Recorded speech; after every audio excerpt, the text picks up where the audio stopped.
homeward by the shore. Now we came presently out of that sad and dreary place that did go inward of the great mountains, and which I have named the upward gorge. And we to halt soon between the feet of the mountains, beyond the mouth part of the gorge. And Nani alway to look every way about her, and to breathe very quick, and her eyes to be gone bright with wonder, and the seeing of new things, and the coming of freedom from so great a dread. And she turned now, and did look upward into the dark of the gorge, and to spy upon the great mouth thereof, and to be feared then, and must run a greater way downward into the likeness of the country of the seas, and to come once more to pause, and to look backward, and with an awe and a relieved soul, and so again to the wonder of the spreaded country and the great sea, and did near to laugh and cry in the same moment, with the amazement and gladness and great astonishment that did be upon her. And she to turn constant this way and that, and to be never ceased of looking, and of deep breathings of the wide air.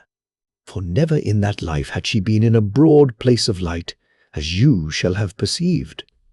And we to feel, both, that there did be no more need to talk hushed, as we did alway in the gloom and narrow dark of the gorge. And surely she to shout, as a child that doth try an echo, and her voice to go very pretty into the distance, and to be lost afar off in that country. And lo, in a moment, an echo to come out of the dark mountains to our backs, so that we looked round very sudden. But whether the echo did be truly an echo, or some strangeness, or some unnatural call to come downward out of the gloom and horror of the gorge, we did be all unsure, and indeed must run downward a while more, until that we did be all breathed, and to halt presently, where we did feel to be utter free of the gorge, and of the strangeness that did seem to our minds. In that moment, to lie upward in the darkness of the great mountains, and surely we did look about for a flat rock to be for our use, and we came presently to a place nice to our purpose, that did be yet upward over the land, and we climbed up onto the rock, and sat thereon to have our food and drink. And as we eat and drank, we did sit very close and happy,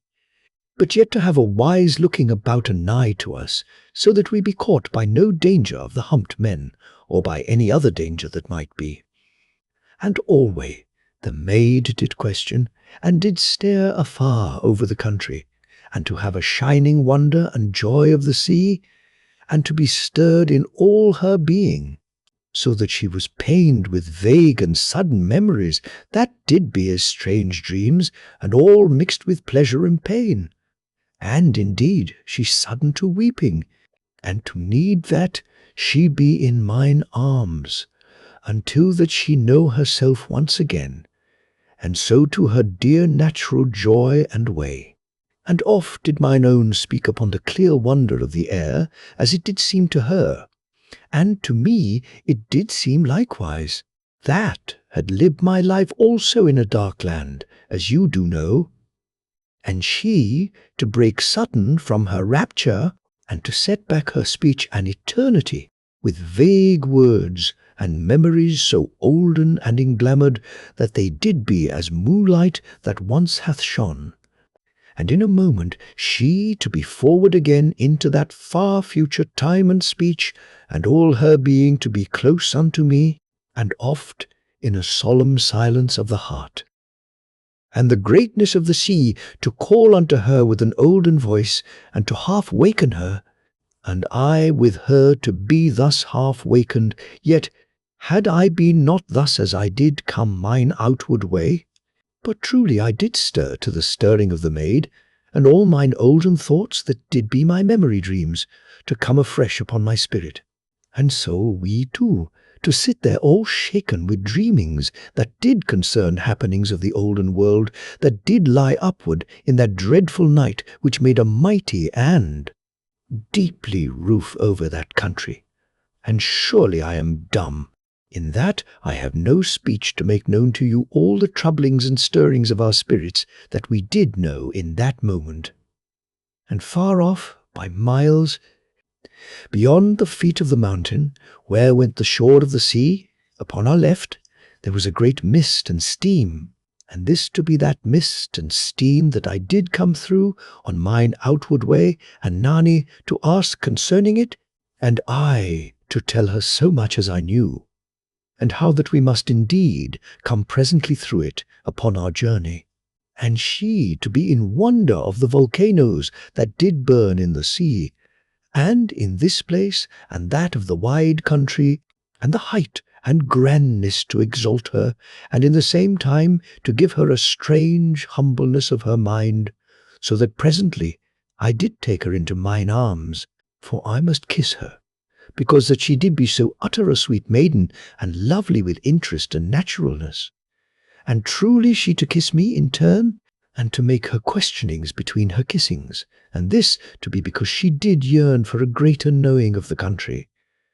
But also, as I do have to think, because she did be sweetly impudent unto me, and this to be of her joy. And presently she to kiss me thrice, very passionate and warm upon the mouth, and immediately to take my shoulders with her small hands that did seem so pretty upon my broadness and upon the metal of the armour, and she to strive thus that she shake me to a speedier answering, and she all that while to be full of a dear naughtiness, and to need that she be kissed very hard, and I to answer her, but after mine own fashion, which did be a word between each kiss that I gave to her, and she very quick and naughty to put her hand between our lips, and I then to kiss the palm. That did be in my way, and did be very small and pretty, and she, when I had no thought, to open her fingers very quick, and kiss me through between the fingers, and immediately to shut the fingers, so that I did be stopped from the same. And afterward I made her to stand upon the rock, and I set free her hair over her shoulders, and I took then the boots from her, so that her little feet did show bare and pretty. And she, at the first, half to refuse me, but afterward to stand very dear and obedient, that I should have my way with her, and to be a little shy, and the more pretty because of her sweet blushings. And surely, when that I had her to my likings, I stepped back a little pace and looked at her, and she to look again at me, very quaint and naughty, and then to turn her about, very grave, and to make pretend that she did be a dummy figure. And surely, when she did become right round, and to face me again, and had a very sedate look, she stretched out her pretty foot, all in a moment, and put her pink toes sudden upon my lips, and I to be so in surprise that I had not wit to do aught, ere she had them back swift from me. And she then to make one glad spring into mine arms, and to want that she be hugged, and to be loved very great. And I to laugh all tender, for I loved her so utter, as you do know, and I to tell her, as you sure likewise to have told your maid, that I wanted a pocket sufficient, that I might have her therein alway anigh to my heart, and this thing I to say to her, as a man that doth love shall say it, and you to know the way of it so well as I? And she to laugh very mischievous, and to tell me that she should truly tickle me, if that I carried her that wise, ay, and to pinch me too. And I to have no answer, save that I shake her, very gentle. But indeed she to kiss me very naughty on the mouth, in the midst of my shaking, and truly, what shall a man do with such an one? And she then to want to be more sedate, and to be set down upon the rock, and she to make me to turn around, so that she should come at the pouch, which did be upon my back. And she gat thence the comb that was a fitment, and did comb her pretty hair, and I to sit and talk with her, and to jest with a heart that did be so light as it had not been for a great while. For though I did dread the humped men, and the monstrous animals of the country of seas, I had not any abiding horror of aught that I had seen in that country, for there seemed a naturalness in all things, so that I did have no loathing, neither any fear of an evil force. And presently, when that the maid had combed her hair, she to bind it upon her head, but I to ask that she leave it upon her shoulders, because that it did be so pretty, and she to smile at me, and to be happy to my pleasuring. Now we did be truly sedate, and to set our gear together, and I to put the boots upon the maid, and afterward we to begin again to journey downward into the country of the seas. And we went at a good pace, but not to bring us to any great weariness, for it was mine intent that we rest for our slumber upon this side of the place. Where did be the steam of the boilings? That was anigh to the shore of the sea, as you shall mind. And we at this time to be passing along the feet of the mountains, unto the place of the steam, and to go this wise for 6 good hours, and still to be a great hour off that part. For we went not so fierce as did be the speed of mine outward way, which was utter strong, as you do mind, that have gone with me in all my journey. And so, when we had walked 6 hours, we did be gone, something beyond the 18th hour of that day's journeying, and to be very ready to our slumber. Now, presently, we found a tall rock, very hard to climb, that had a flat top so great as may be twice my length everyways, and this to be very good to our purpose. And when we were come safe to the top, we to eat and drink, and presently to sleep, and to have the cloak under us, as did be the will of the maid, for the country did be utter warm and nice, so that we had no occasion for covering. And surely we waked, both of us, when that we had slept 7 good hours, and we sat upward, and looked newly each at the other, and to be as that we did, each see the other anew in that good light, and to have a fresh joy each in the look of the other, and she to come into mine arms, and to kiss, and to need that she be kissed, and truly we both to have our need, but yet to be something the more hungry of the other, for the having, and mine. Own then to make our breakfast, and the water to fizz very strong and surprising, and we to eat and drink, and to be utter happy each with the other, and to talk on this thing and that, and the maid to look about as we eat, and she to look afar off at the wonders and the newness of the country to her knowledge, but I to look near, lest there be any danger that might be anigh, and in a while mine own to draw my gaze to the mountains that the gorge came through. And in verity, now that I did look in ease, I to see with her how that they did be truly monstrous, even as a monstrous wall that did go upward for ever, until that they were gone out of the light of that country into the dark night of the deathly upper world, that did be lost in eternity. And I to mind that I had some vague thoughts this wise on the outward way, but now I to have ease, and the maid to speak with, and so to perceive odd matters the more. And I to tell you this little thing, so that you shall perceive the way that restfulness did be upon me by compare with the outward going. And truly, we had no great speed with our talk and with our eating, but in the end did make somewhat to hurry, because that we did be conscious that we leaned to slackness. And indeed we came down then pretty speedy from the rock where we did sleep, and had forward to our way at a good pace. And when we had gone a while, we to begin to hear the far hissing of the steam, and the noise of the upward burstings of waters that did boil, and the sound to be very strange, but I to have heard it before, as you do know, so that it to trouble me the less than the maid, and I to assure her, and she to come nigh to me, and this wise we to enter presently into the steam. And we went then for more than 3 hours, and I had the maid to my back that I should be the first, and this I did, that she have no danger to walk into a boiling pool in the mazingness of the steam, which was everywhere, and I to be something guided in my path by the shore of the sea, which did be unto our left, alway, only that we could see neither the sea nor otherwise,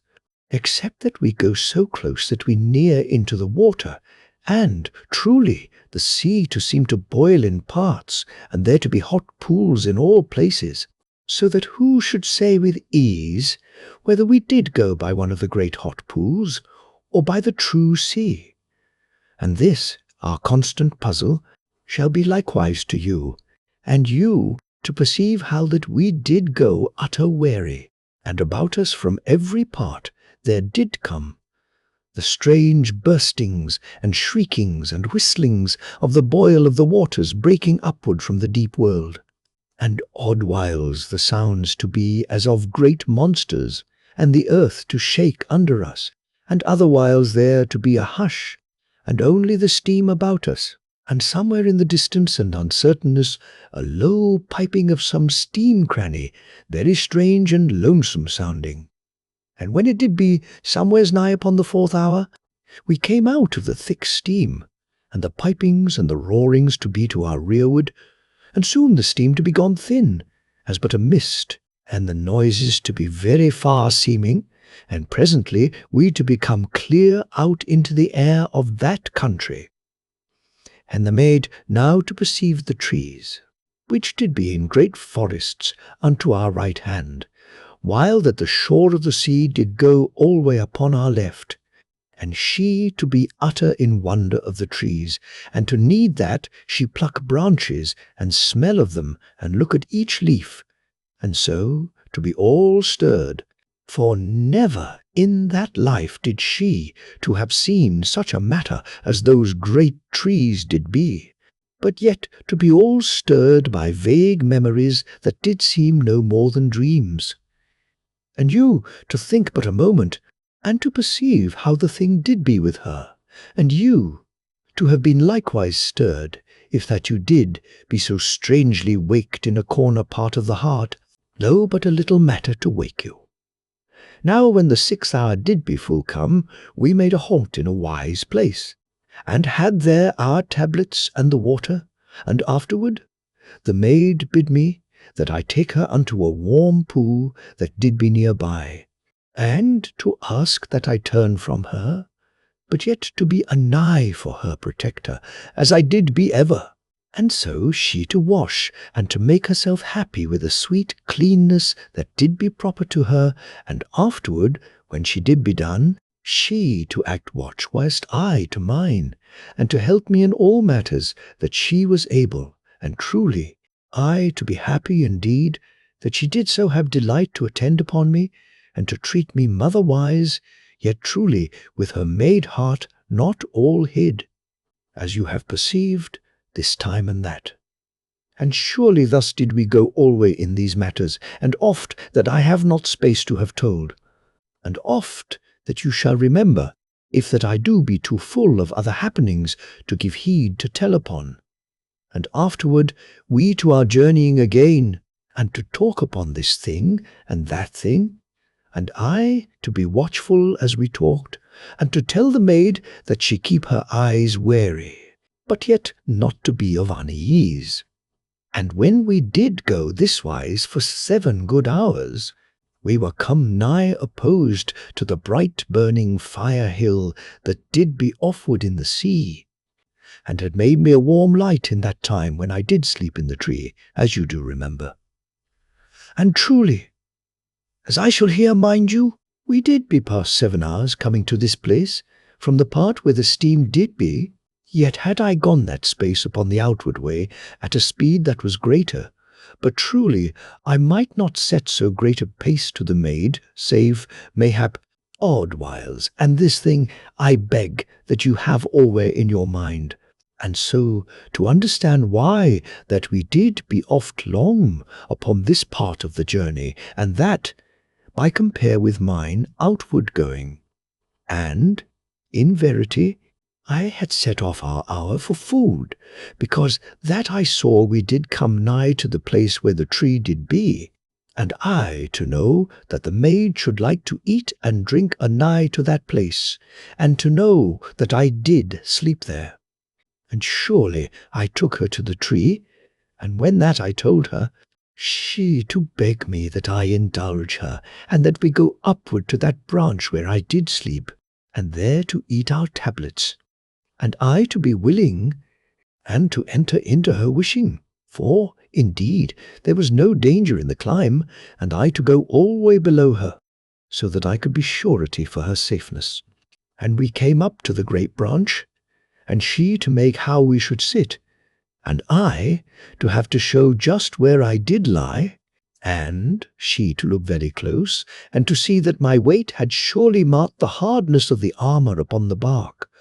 and she then to be upon that branch alone, as she did eat and drink, and to look outward at the light from the fire hill, and to be very hushed, and to think, and I not to disturb her with speech. And when she did be done, she gate from the branch, and kissed the place where I did lie, and lo! In a moment a thought came into her, and she drew her knife, and cut out a piece of the bark, and put it into her breast to be for a keepsake, and so to seem somewise contented. And truly I told her about the great beast, when we were come down again to the earth, and she to cry out, and to show me that there did be yet the mark where the belly of the monstrous beast did brush upon the earth as it ran, and, moreover, the broken places of the footmarks, and she, by this, to see how great a beast it did be. But yet did it be a little thing beside the slug, only that it did be a thing of horn and hardness of skin, as you have perceived. And truly, I do mind how that the observings of the maid did bring very keen to me, how that there had passed but 17 days since that I did go onward from this place, and this to seem very strange and scarce credible unto me, for I had thought it, somewise, as a great time, and truly this to be, because it was so marked by stress of the mind and great happenings, and you to agree in this thing. But yet, also, we shall truly mind that those times that I have called days did hold oft the hours of 2 days, and mayhap 3, as you do remember. Now we went onward, then to our journeying, and I to make to carry the maid, as ever. After that she had walked 12 hours, though she did walk 13 hours this time, as you have seen. And she to say that she go now upon her own feet through the next 6 hours, and so to ease me from the labour that did be needful to carry her. But I to know how that she did be like, to be all gone of her strength this wise, in but a day or 2, and we to make the better speed, if that I keep to my way, and to have her to walk 12 hours of every journey, and afterward to come into mine arms, for truly she did be bred less hardy than I, as you shall think from all that I have told concerning the peoples of the Lesser Pyramid. And moreover, she was yet something weakened, as I did think, by the dreadful month of her lonesomeness and escapings. Before that I was come to succour her. And truly, as I did carry her, the maid did make remark of her wonderment concerning me, in that I did be so hard of my body, and set in the determination of my mind. And, in verity, I did be exceeding strong and of great hardness of body, and mayhap my will did be somewhat this way also, else do I think I had never borne to come unto mine own through so much desolation, and I to smile very happy upon her, for I did love that I was so strong, and very truly in delight that mine own maid did take gladness in this thing. and you to mind how you did be also in the love days, and so to have nice understanding of my naturalness and human pride. And surely the maid did nestle unto me, as she did talk, even somewise as a child shall come nigh to the mother, but yet also as a maid doth love to be nigh unto her man, if that she doth truly love. And I to lift her more nigh to my lips, but she to refuse to kiss me, and to be a sweet impertinence that did lie in mine arms, yet when I did make to lower her again to the way that had her easy to carry, she to slip her pretty face very snug under my chin, and to kiss me there after her own fashion, and afterward to be willing that she be as usual into mine arms. Now, as I set the maid again comfortable, it seemed to me that she was something tender, and sudden it came to me that mayhap the armour to be very hard and painful unto her, and I to ask this thing of her in a moment, and she to see that I would not be put off, and so to tell me. And truly I was utter angered with myself, and somewise also with her, in that she did not waken mine unthinkingness to this thing. And I set her instant to the earth, and made her to bear her shoulders to me, and truly they did be much bruised, where that she had lain so oft in mine arms, against the hardness of mine armour. And I to be so angered that I near shook her, and she to see how I did be, and that she did be nigh to be shaken, because that I was grown so angry that she should let herself come to this foolish hurt, that yet I did know was very dear unto her secret heart. And, in truth, she put up her lips to me very sudden, and with a strange naughtiness, that she have her own way with me to tempt me from mine anger, that yet she did half to like, and, in verity, I near slapped her then upon her pretty shoulders, but that she ceased from her tempting of me, and instead she turned her shoulders to me, even as a child, that I buttoned her garment for her. And surely, when I had buttoned her garment, she came round unto me, and closed her hand, so that it did be a little fist, even as I did love her to do, because that it was so small beside my great hand. And she slipped her shut hand into mine, and surely I let it stay within very quiet, and made not to close upon it as I did wont. And the maid did move her hand around in mine, that she make me to take notice upon her, and to grasp her little fist. Yet I did be very stern, for I was truly angered, and neither did I put her hand from mine, nor made to hold it, but only to let it bide. Yet, truly, I to be something stirred in the heart, part by her pretty ways. And in a little while she took her hand from out of mine, and did have daring to be cold unto me.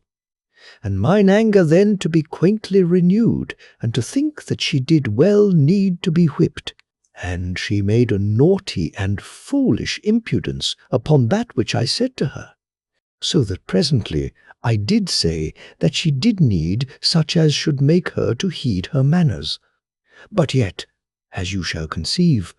I to know inwardly all that time how that even this true naughtiness did not stir me to proper anger, but more that it made me masterful, and to lack, not that I make her to know truly that I did be her master, and in the same time to be strangely touched in a very deep and secret place of my heart. And truly love doth have strange actings upon the heart. And the maid, to ask me in a very saucy fashion that did be intentioned to anger me,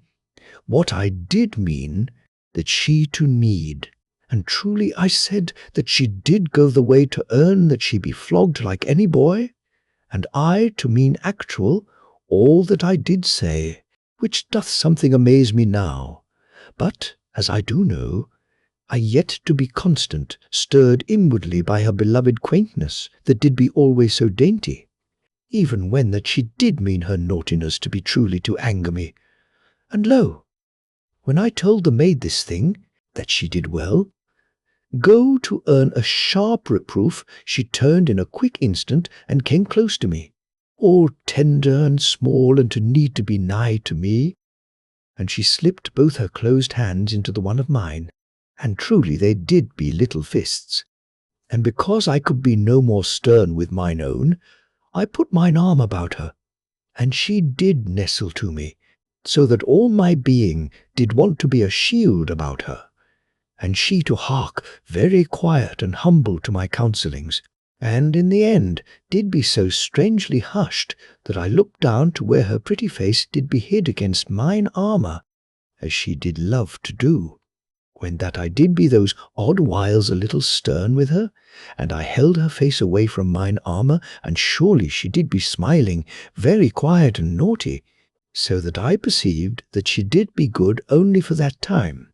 and did be like to show again this wrongful and impudent spirit. Yet I not then to be in trouble of the future, but to hope only that I do wisely, if that she show again this waywardness.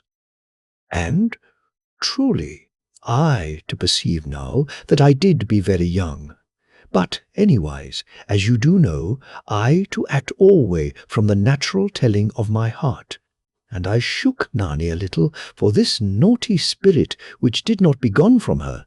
for I perceived that my manhood had but stirred the woman in her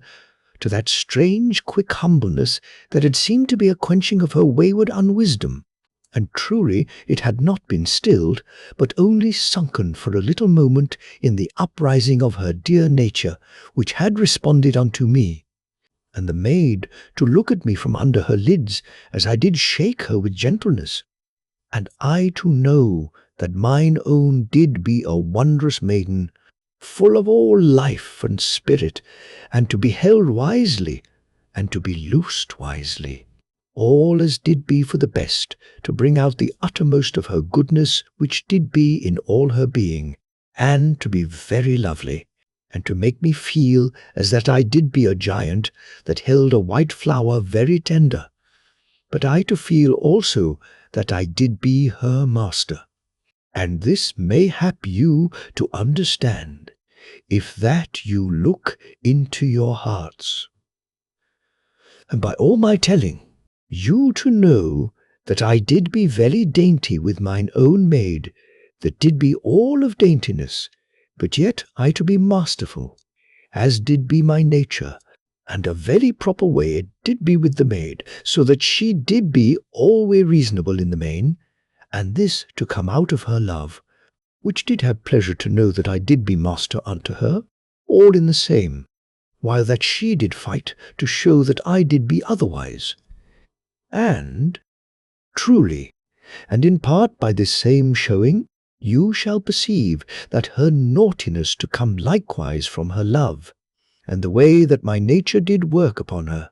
Now I to shake the maid very gentle, as I have said, and with much that did be of play, but in the same wise there to be also somewhat of tender reproof.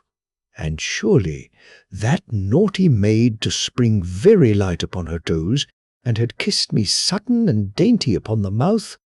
before that I did what? And I to put mine arm about her, and to give her a little hug, and immediately then to matters that did be practical, for I was eager to have come across that stony part of the journey that did be before us, as you do know. Before that, we look for a place for our slumber, and this eagerness of haste to be, because of the great bird things which I had seen to go bounding over that waste, when that I was upon mine outward way. And surely, after that I had thought a little moment, I bid the maid that she dress in her torn garments, so that these should be over the top of the armour suit, and this wise to make a soft thickness upon the top of the armour suit, that should act for a cushion between mine armour and her dear body. But indeed, the maid would nowise to do this thing, and I not to make her, because that my heart perceived how it did be with her, and her reasons to be some ways mixed, as doth be proper in all humans, and the more so when that it doth be a maid that hath reasons, as you to know, if that you have ever held such dear perverseness in your arms. And she, as I could know, to be strangely in love that her gentle body be bruised by the hardness of mine armour, and if this might not be, she, to be not wishful that she wear her torn clothing upon her neat suit, and so to seem careless, and to lack to be dainty in mine eyes, for, indeed, she did be alway to wash herself, and to make tidiness, and she to have a way now that she did set the armour suit upon her, that had it to seem different, and she to have set a little sprig from the trees upon her breast, and in her girdle, and so to seem the more of a maid, and surely a man doth know and love these things, but not alway to have full knowing how that they be done. And, indeed, you to be likewise with me in this thing. And we all to think we know, but somewise to be just alack when that it doth come to the proof. And, in verity, the maid to find a way that she be eased of the hardness of the armour, and I to have come to the same thing in the same moment. But truly, I do think she had been able to think upon it a long while, if that she had been so desired. And truly, this was but that I fold the cloak very thick across mine arms and breast, and to take her then into the little nest that did be prepared. And surely, now that the maid might no more have her secret wish that she lie close against mine armour, she, to be helpful, and to have the cloak folded so, in a very quick while, and so to be into mine arms again, and we to be once more upon the journey, and she to nestle to me, as that she did hunger to be nigh to me, and she to talk with me, odd whiles to be silent, and once I to think that she wept a little, and to know that she did be like to think upon her father and her own peoples, but she to have her face turned to me, so that I could but guess upon this thing, and she very soon to be hushed again of this sorrow, and to lie content in mine arms. And once, when that I had carried her for 3 hours, she to ask me that I kiss her, and truly I did kiss her, very gentle, and with reverence, because that my heart did understand the holiness that did be in her heart in that moment. And surely, as I kissed her, she to kiss me very tender, and I to know that some olden memory did be like to stir in her, and in a moment she to take her lips from mine, where she had let them to nestle very light, and did whisper mine olden love name, and I then to look at her, and her eyes to shine as the olden stars that did shine in the olden summers, and I to be too shaken even that I kiss her, but she to put her arms about my neck, and to look steadfast into mine eyes, and immediately after that she had looked a while, and I to have ceased from walking, she to put her hands upon each side of my face, within the metal of mine headgear, where the guards did come down at the sides, and she to kiss me very sober upon the lips, but yet to mean utter by that kiss. And I not to return the kiss, for I saw that it did not be her need. Now, in the beginning of the 4th hour, as I did go with the maid, I to see afar off one of the half-bird monsters, that I did see before upon this place where there did be naught save great stones and boulders for a great way that did be many miles. And truly, I to hide very swift with the maid, where 2 great boulders did come together, and surely the bird creature to go past at no great way, and to go with a great bounding, that did be half of flight and half of leaping, as that it did be too weighty in the body to make to fly proper. And indeed I, to have a sudden memory, how that there did be a picture in some book that I did read in the mighty pyramid, where it did show such a bird thing as this, and to make remark in the book that these things had been seen no more in the night land for 100,000 of years or more, and to be extinct, as we do say. But, indeed, now I do think that they did become downward to that warm country, a great while gone, and so to have new life and to breed through a great age, and this way to have set a pattern unto the humans. And, in verity, it might be that in some age that did be far after that time, the humans to find some way to journey from the pyramid, and to build a new refuge in that deep country, and mayhap the humans this wise to have a new space of life. After that, all the nightland did be dead, and lost in the bitter frost of eternity. But this, indeed, to be no more than an odd thought, for how might any great multitude pass the monsters, and I to ask that you take it for nothing of fact, but only as of my suppositions, and this wise to come back again to happenings. Now, when the bird thing did be gone a long way off, I to go forward again with mine own, and to have a new care, and to look very swift and frequent every way. And, truly, it did be as that the creatures did inhabit that part of the country, for in an hour after that I to see a good score, and I to free the discus from my hip, and to have it ready in mine arms beside the maid, and so to journey. And many times I to have to hide with mine own, and to crouch low among the rocks and the boulders, and this way to escape free of all for a great while. Yet when that the 5th hour did be nigh gone, I heard a noise sudden to my back, as we did go over a clear space, and, in verity, there did be one of the monsters that came upward over certain rocks that were to my rearward, and surely it to have been stayed hid there, or resting, and to have heard us, or to have smelled us,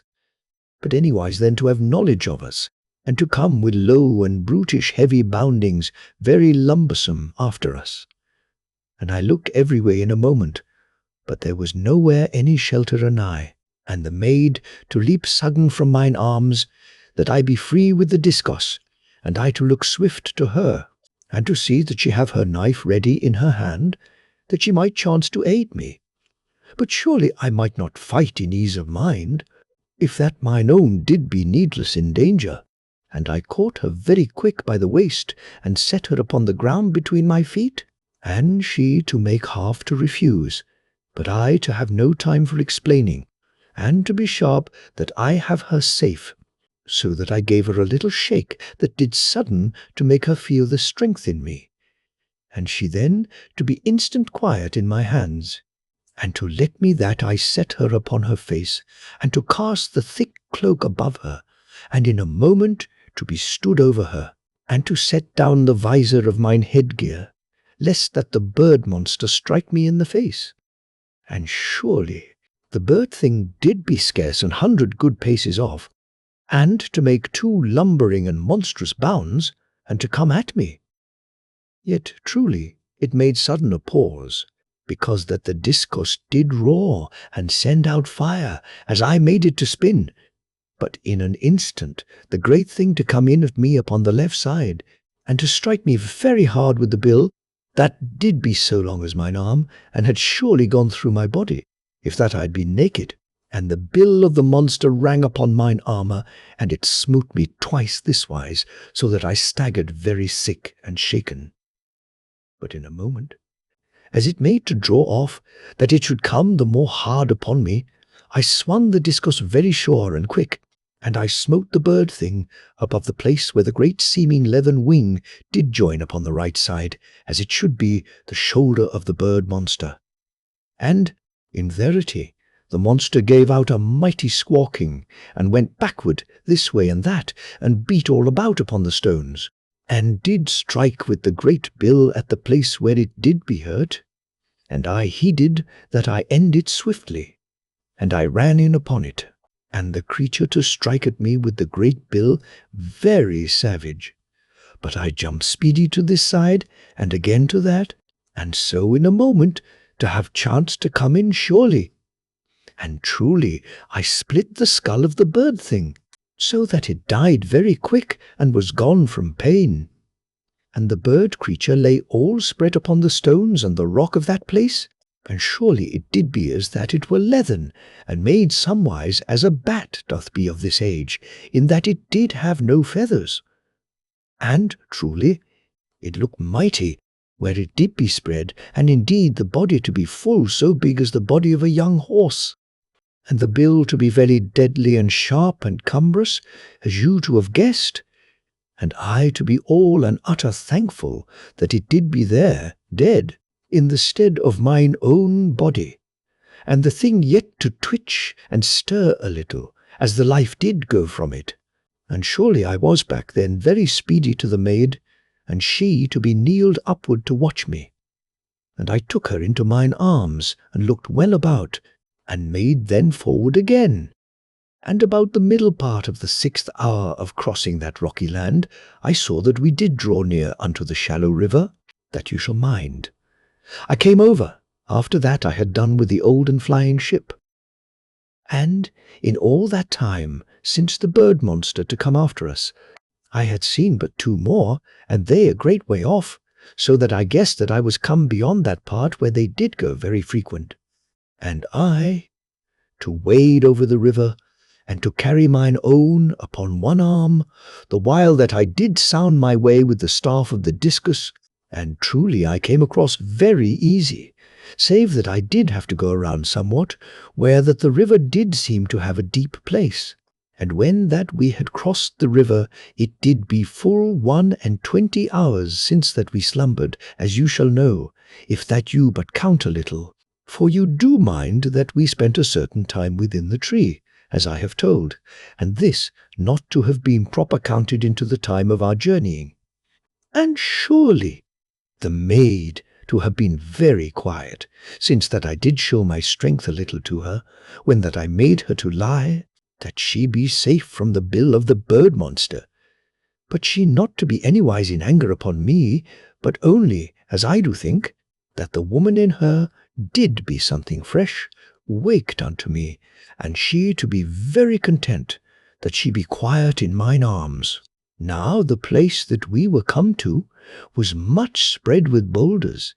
but yet to have the beginnings again of the forests, as you to remember, for I to have made some small remark of the land in this part upon mine outward way. And we looked about for a fire-hole,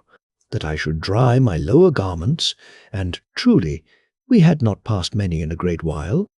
but we to be in fortune, that we came soon upon a little fire-hill that did be no more than so high as a man, and to have the rock all hot about, so that this did be a good place to our purpose.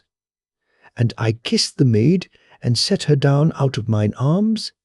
and when that I had looked well about, and seen that there did be naught to our sight to give us to fear, the maid to help me with mine armour,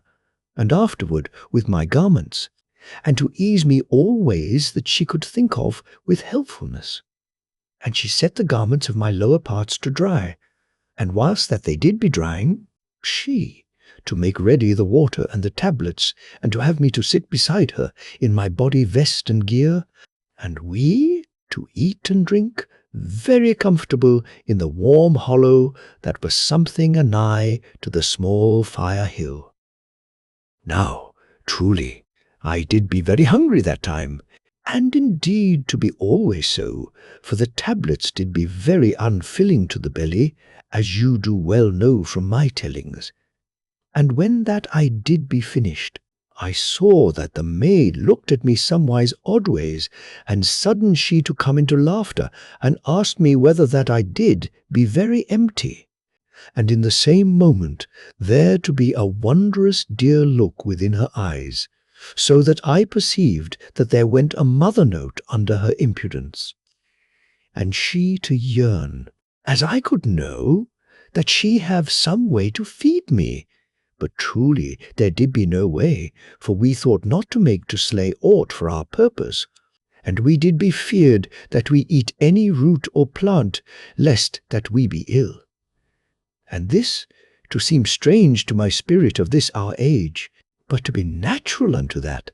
so that I do think I did be so long bred from the primal obtaining of food, that I did be all lost to that which should seem natural unto the peoples of this early age of the world.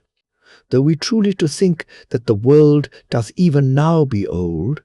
and this to have seemed a true thing unto every age that ever did live. Now, beside that, we did lack somewise to think serious that we slay something to eat, in that the tablets did actually suffice to our strength. I to believe that there did be some other reason that I do forget, and mayhap never to have thought plain upon, but which to be set within me as an instinct. As we do say, and this to mean, if that I try to set it in other words, that the tablets did keep the body and the spirit in such condition that the forces of evil did have the less power to act upon us. Yet have I no remembering that I was taught in the preparation that I eat naught save the tablets, and this mayhap never to have been set upon me, but to have been as a thing that doth never need to have been told, even as you shall not tell a grown man in this age that he shall refrain from dung and eat only wholesome matter. And truly, I to hope that I have made this thing somewise clear unto you, for indeed it doth be something hard to set out, for every age hath the subtleties peculiar to that age, and these to be hard to the understanding of other ages, but yet to seem plain and utter natural, even without thought, unto the peoples of the age. And surely all this to be plain to you, and to be over plain, for in verity I tell to you, and overtell, until that I should be weary, and mayhap you to be the more so. And indeed I not to blame you, but only to hope that your understanding, which doth mean also in general your hearts, doth be with me all along my way. And indeed this my tale to be not easy told, and in verity I to be back now unto the maid, a laugh upon me, and in the same moment deeply loving, and alack that she could not feed me, and I to laugh with her, and to have understanding with her, as you to know, and indeed I to have an heart that doth be made some ways natural unto understanding, so that even though I be dead when you read this, my tale, you to feel that we be friends, and to know that, could I meet with you in pitiful trouble, I to have understanding and love to you, if that you be not utter brutish, and even so, I to be sorrowful that you should be brutish, and to have understanding, in that I to know that by development you to become wise unto sweetness and charity,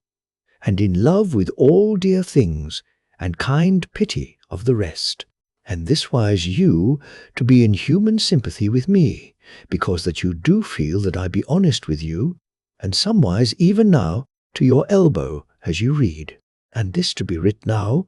and you mayhap not to be born a great while yet, but in the end to read and to have understanding with me, and to know how I did love mine own.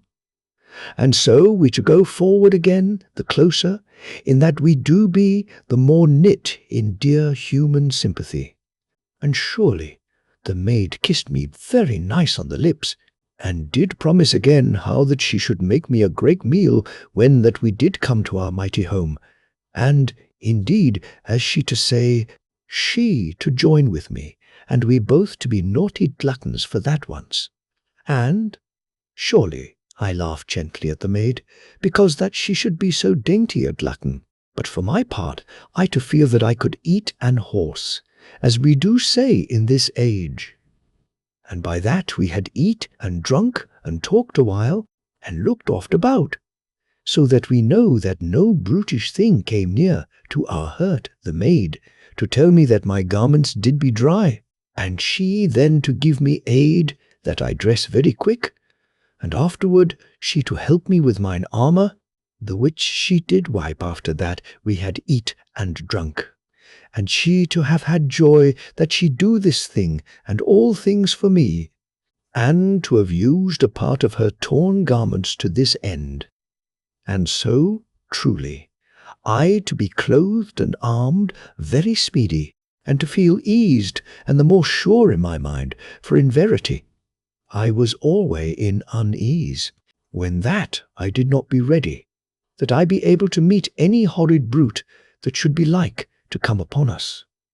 Now, when that I did be into mine armour again, the maid to set the scrip and the pouch upon me, and all the while I scarce to be loosed of the discourse, as ever. And we then to our way, which did be that we find a place proper to our slumber, and when that we did be gone always, and no cave proper to our sight, we found a great tree, that did be set off alone, and had a plenty of branches, but none that did be near to the bottom part. And surely I gave the maid a lift, and held her up so far as mine arms did go, so that she might stand upon the palms of my hands, and be steady against the trunk of the tree. And she this wise to have a hold upon a branch, and so to go upward. And, truly,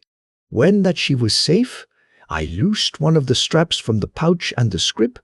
and I cast this up to the maid, and she set it strong about the branch.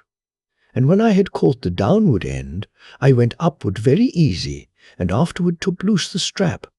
and this way we did be something safe, as you shall see. And we climbed upward then, and so came to a part of the tree where the branches did be very thick together, and we made here a place for our slumber, and the maid set the cloak over the branches that did be so close, and afterward we lay down.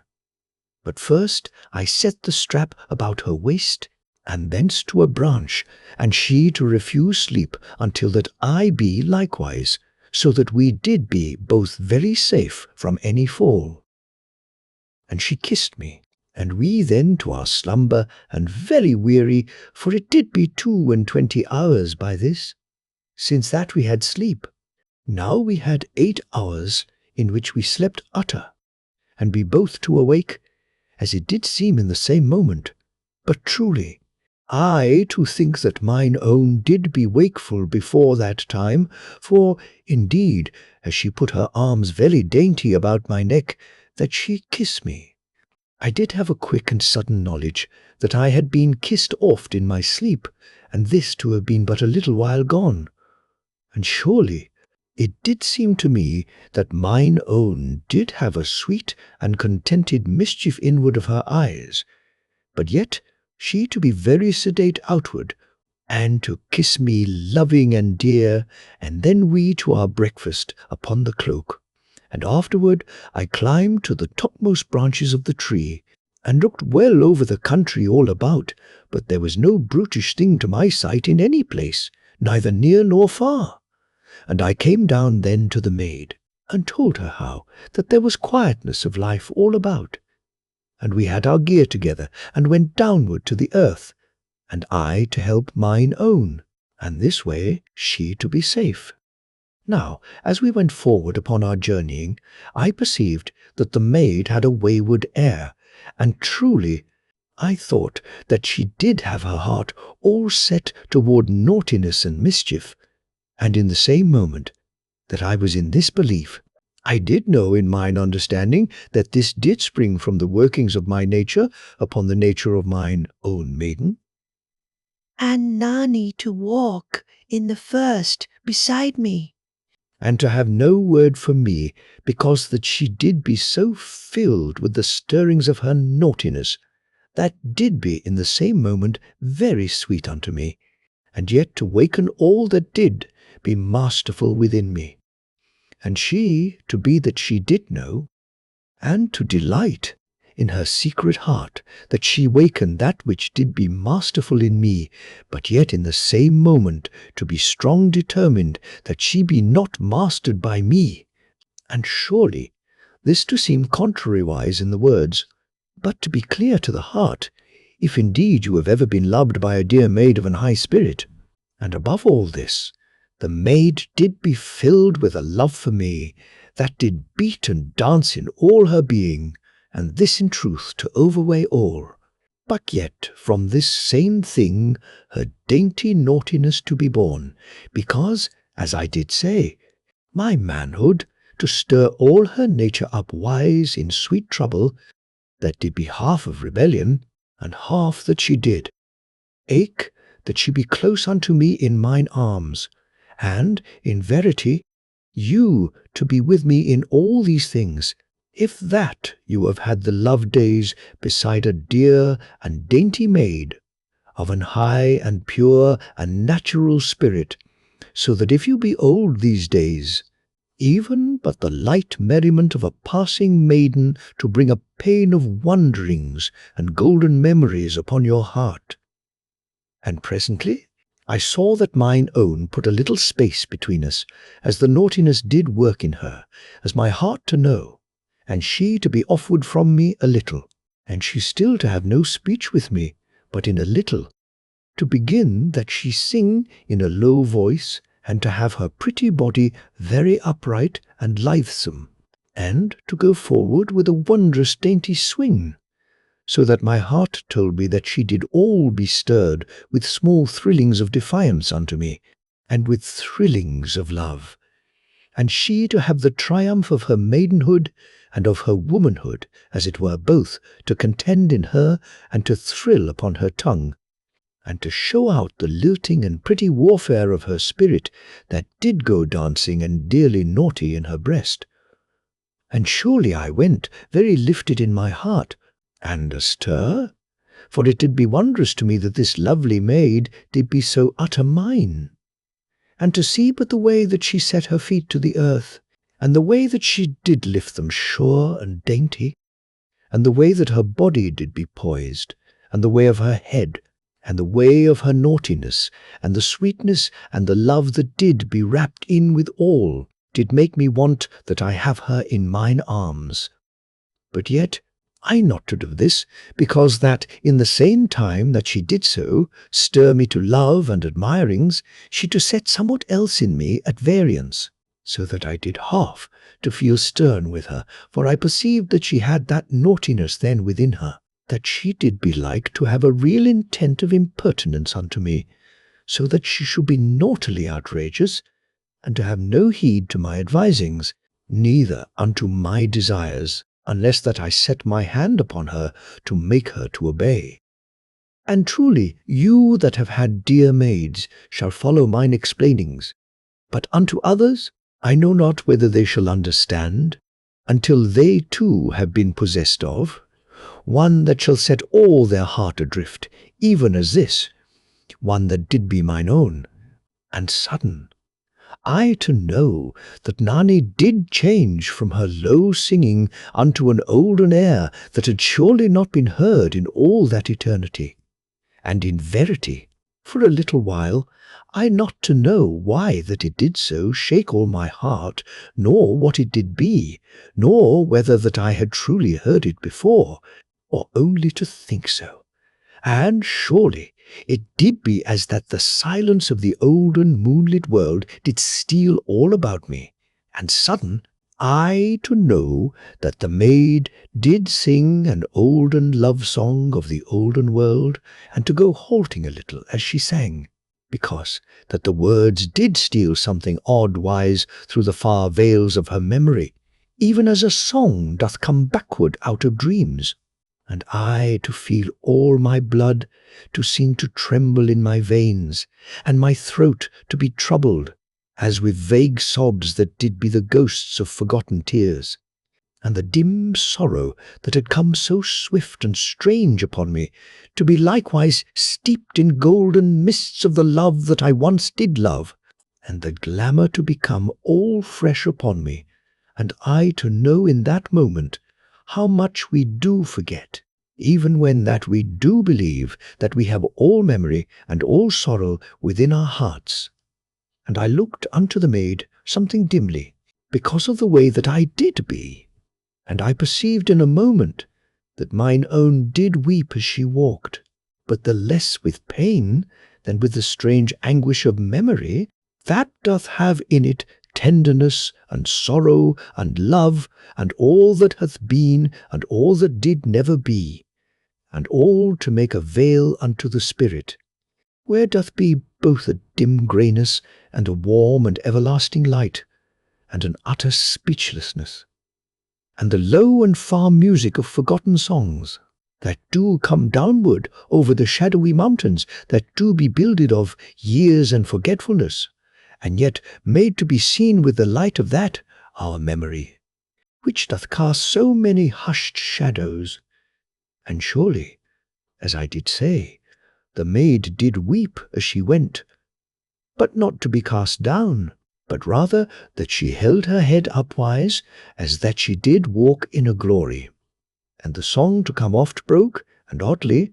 and to set her voice to little human quiverings, as her memory did shake her sweet spirit unto tears afresh. And she to walk with her pretty head upheld, and as that she did go in a triumph, and the tears to come down strangely upon her face, and all her soul to be there, pure and wondrous, and in the same time both troubled and glad.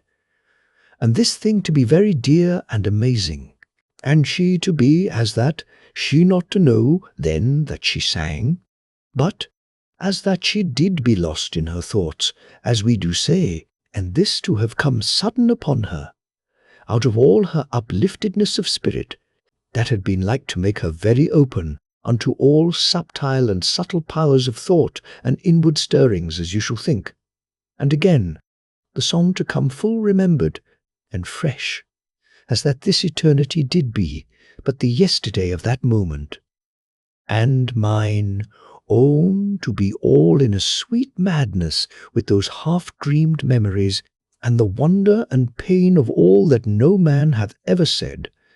and that shall be never said, and of the utter lost years, and all that hath been lost, and all forgotten greatness and splendour, and the dreadfulness of parting,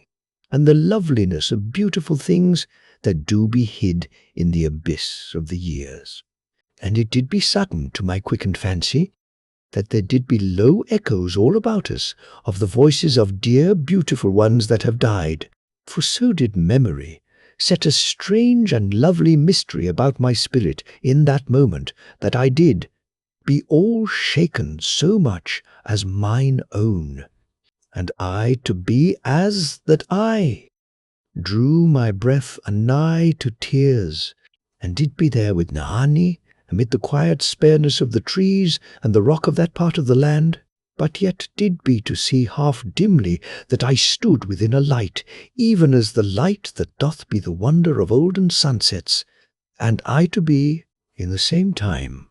both that man and this man that now doth write, and to have beside my spirit but one maid,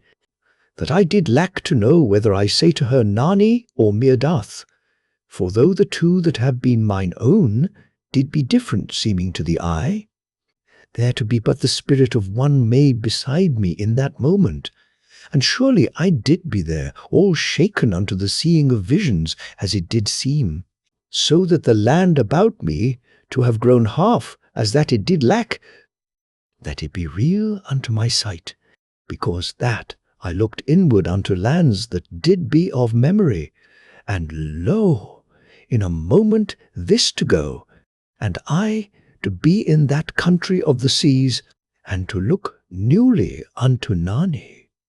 and she to go as I have told, and there to be the lonesome trees and the rocks in all parts for a great way about,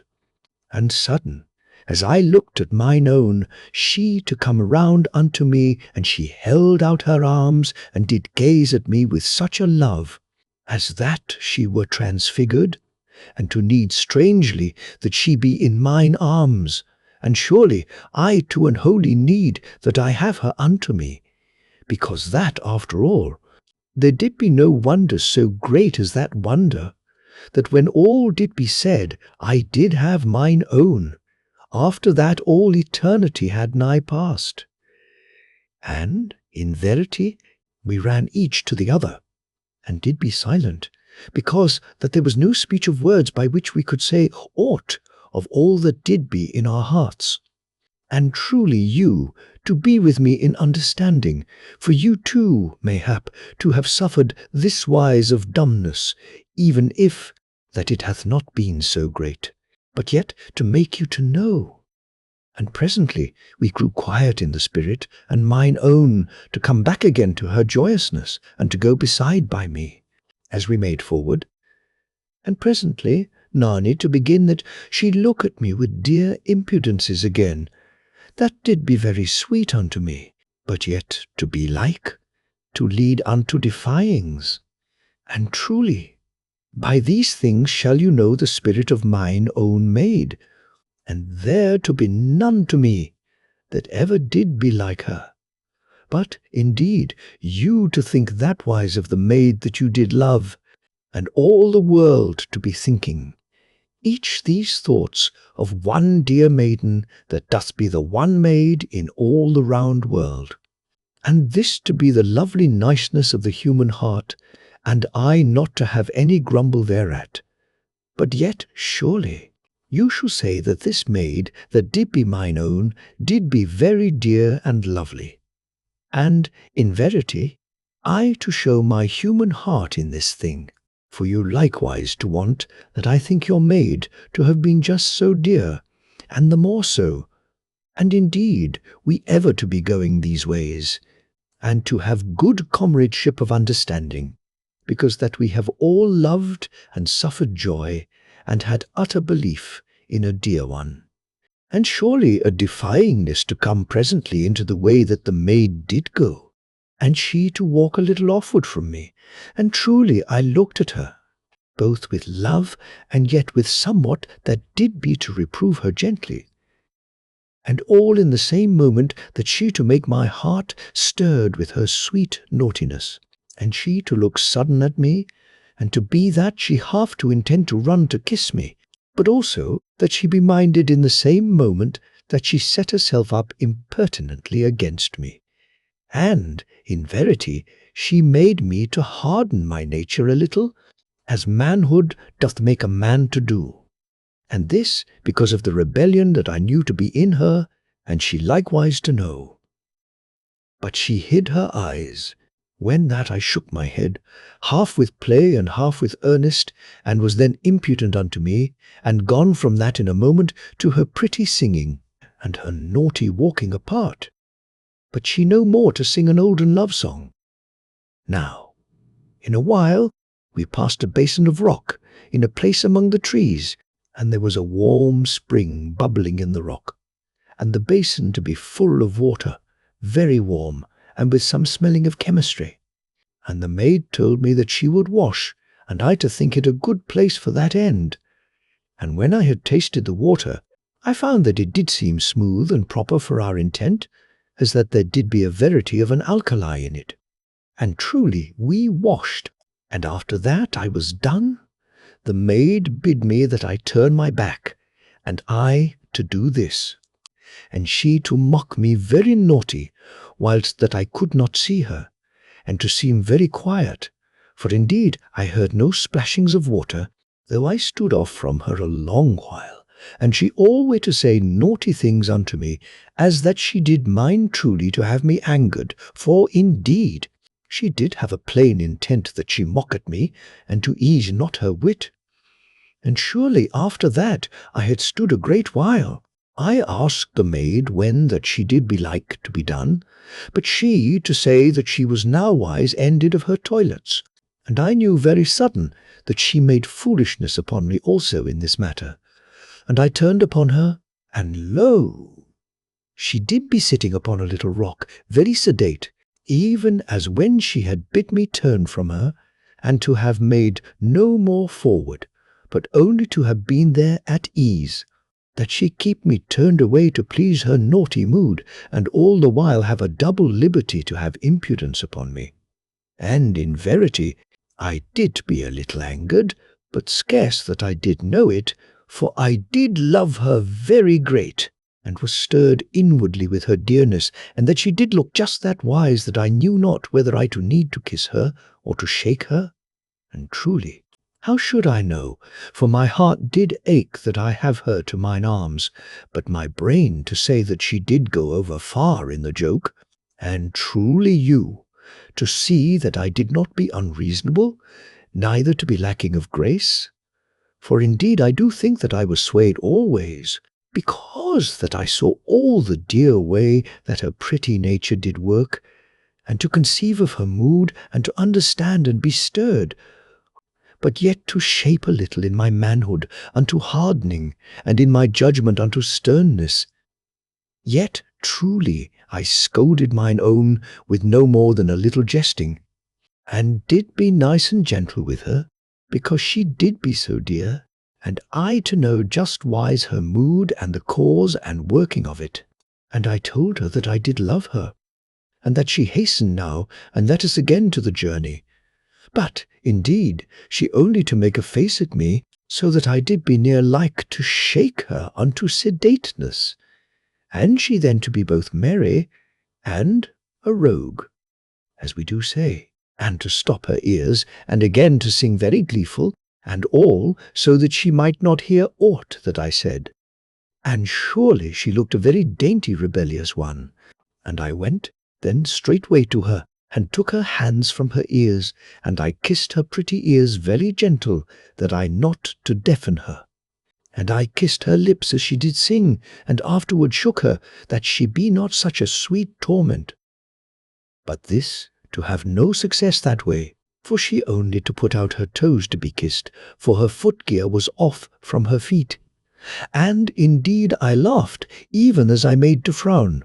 And truly I kissed her pretty toes, and tried then to coax her to go forward something speedy with her hair,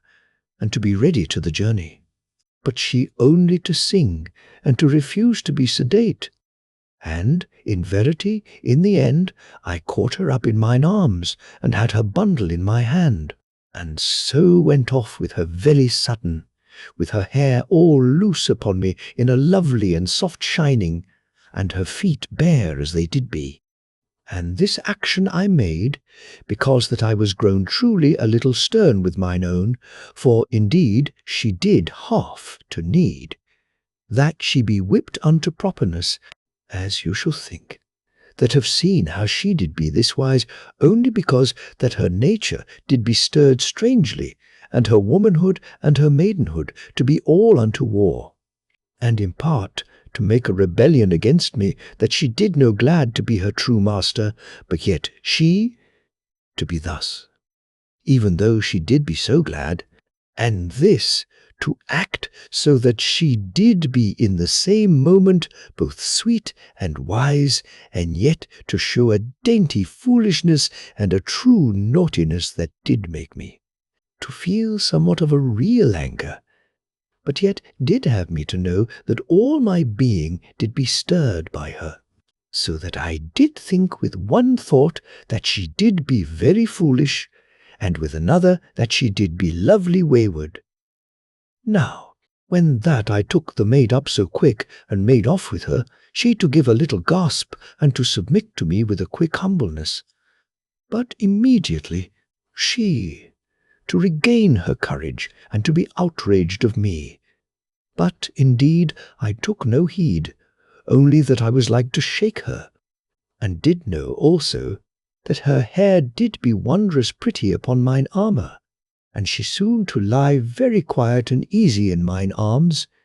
and to be demure, and I to have a half knowledge of somewhat amiss, but yet to have no sureness, neither to think much upon this vague feeling. And when that I had gone a good mile, she to put up her lips to be kissed, and I to kiss her very loving, for she was so dear, and she then to say,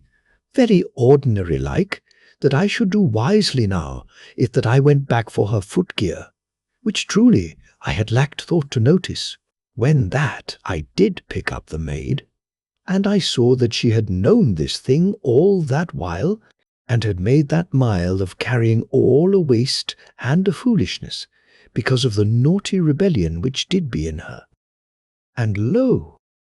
I set her instant to the ground, and she gave out a little cry as she saw that I did be gone somewise hard and stern with her. And indeed I pulled a small branch from a tree that did be near, to be for a switch, as you shall whip a boy with. And I held her with my left hand, and in verity I laid the switch thrice very sharp across her pretty shoulders, that she know all that she did need to know. And she seeming to be ceased in a moment from her perverseness, and did nestle very quick unto me, that had whipped her, and did need that she be wondrous nigh unto me. And truly, how shall even a young man flog such an one? And the maid to be very hushed against mine armour, and to resist that I look into her face that did be pressed so anigh me. But presently I used a little and gentle force, and so to look into her face something sudden, and truly that one did be smiling, very naughty and dainty to herself, so that I perceived that I had not truly whipped her enough. But yet I could harden my heart no more at that time, for in verity there doth be a strange half pain in the bosom, if that you have to flog a maid that doth be utter thine, and this to the despite that there hath been as then no properness of anger to have for an after self-reproach. And surely I to have done this thing only of a stern intent and steadfastness, that I steady mine own maid unto wisdom, but yet to have been helped by a little anger, because of the thing that she had done, yet alway my love did be so strong that mine anger never to have aught of bitterness, as you shall have seen, and to understand. And we went back then for the footgear of the maid, and she to be very hushed in mine arms, but yet, as I perceived, not to be quiet, of an humble little heart, but only of the chance that her nature did be stirred that way for the while. And truly, when we were gone back, the footgear did be there to the side of the pool, and the maid-gat shod very speedy, and would have no aid, and afterward did up her hair very tight upon her head, to have it utter from my sight, and this to be for a perverseness, for she knew that I did love to see it pretty upon her shoulders, or if that she must do it, that she do it up very loose and nice, and truly you to know how I mean, only that I have no skill of such matters, but yet a good taste to admirings, if that the thing be aright, and I to say nothing, as I looked at her, and she presently to make a quick glance unto me to see why I did say naught. And I shook my head, smiling at her waywardness, but she to look away from me, and to seem to be set to fresh naughtiness.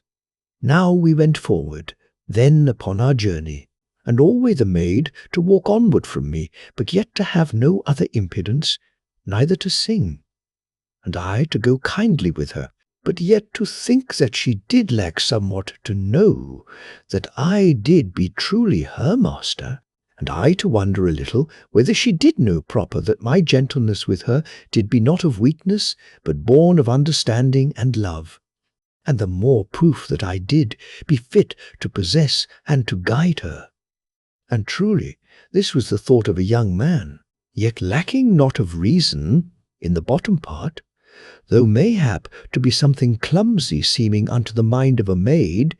and to be very human to my years, and you to have been likewise, if that you have tried all ways with a dear one, and she to be yet over woful, so that you to wonder whether she did truly know how you did understand. And surely a maid doth know much that doth be in the heart of a man, if that she be true woman in her own secret heart. And oft she doth know more of her man than her man doth wot of himself, and to go her own divers ways, that she search out and bring forth and waken all that is the inward being of the man that she doth love. Yet, when that she have stirred you in the deeps that you scarce to know, she to be all fearful, and in the same moment to have no fear, and to be in rebellion, and in the same moment to be most strange, humble, and all to be born of love and nature in action, upon nature. And more than this, how shall I have learning of the heart to tell you? For, in verity, there doth be much in these few lines, if that you know to read. And surely you to know, or to learn? But if neither, then have you gone short of joy, and the true inwardness of life. Now this way I did be, as I have told, and the maid, to be quietly naughty in perverseness, as also I have set out, yet to have a strict mind to her duties, and to go now wondrous sedate upon the journey, yet alway apart.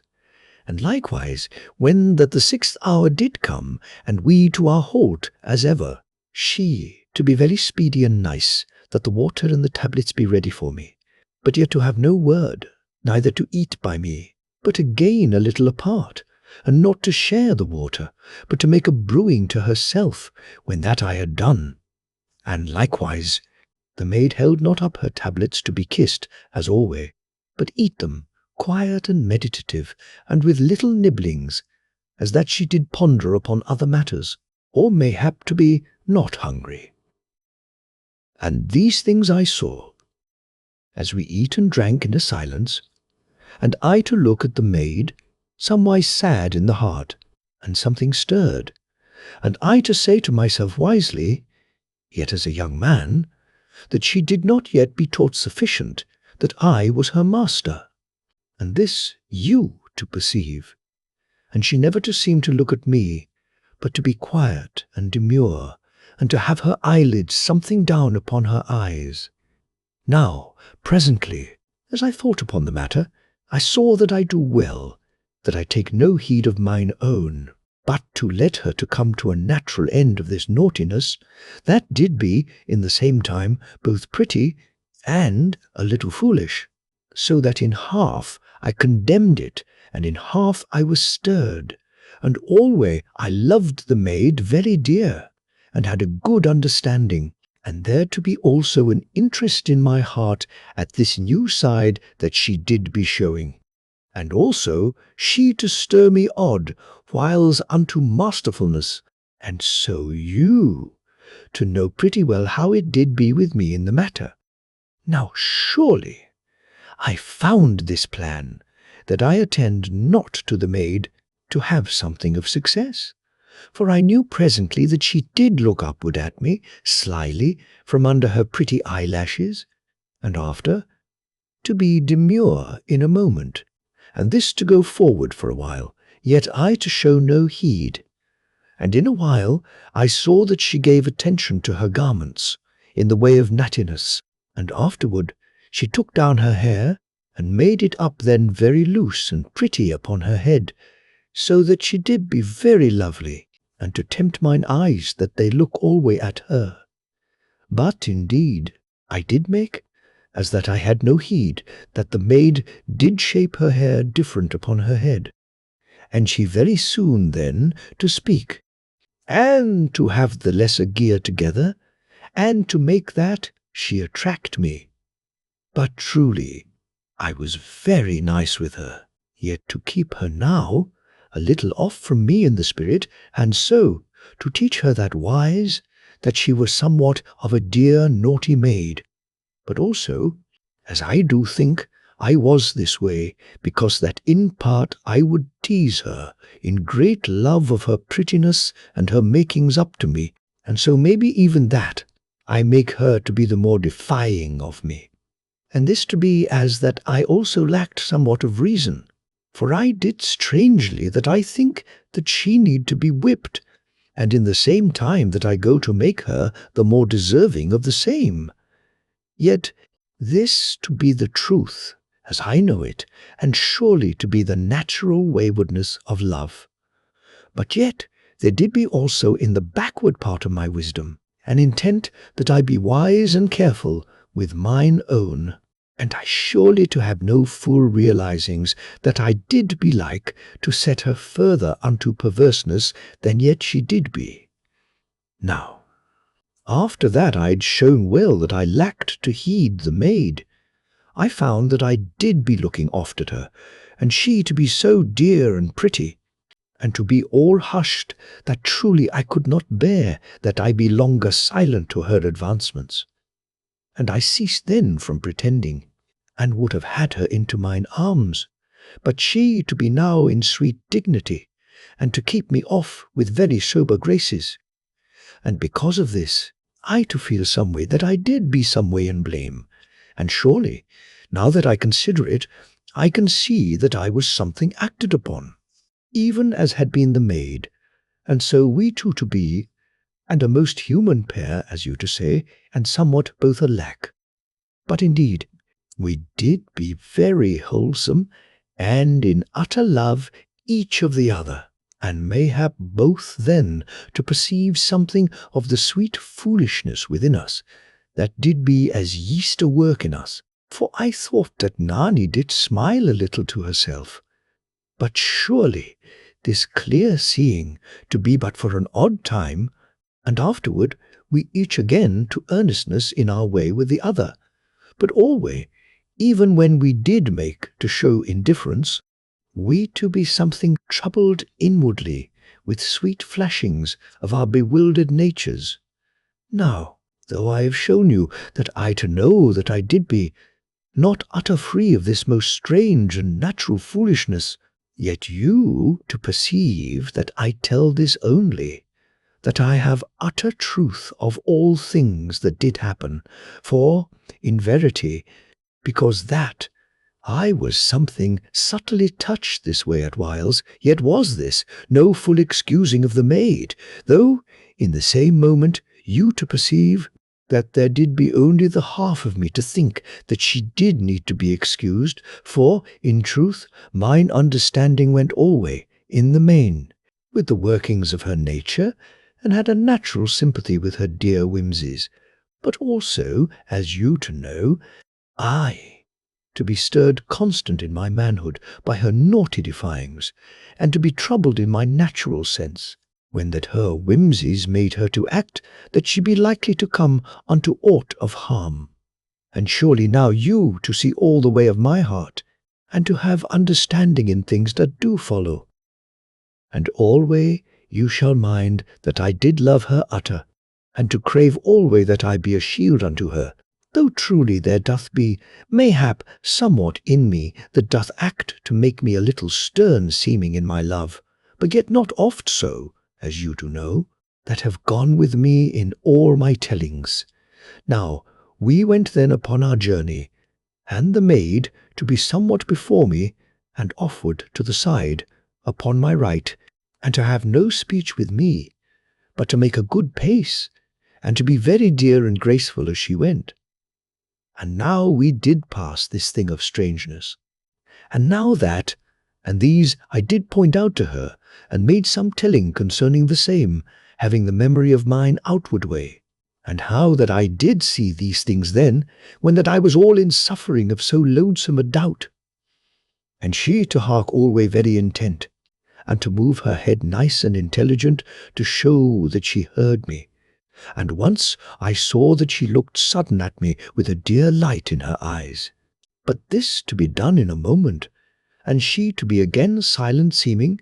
and in her new perversity of dignity.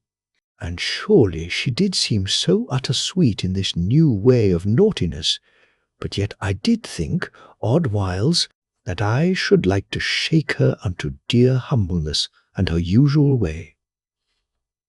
And in the 12th hour we made halt again, and had our food and our drink, and the maid to serve me very clever and quiet, as that I did be her lord, and she an hushed slave. And I saw that she made a constant and naughty mock upon me, and truly, as I did half think, she to need that she be in care, that I not treat her sternly,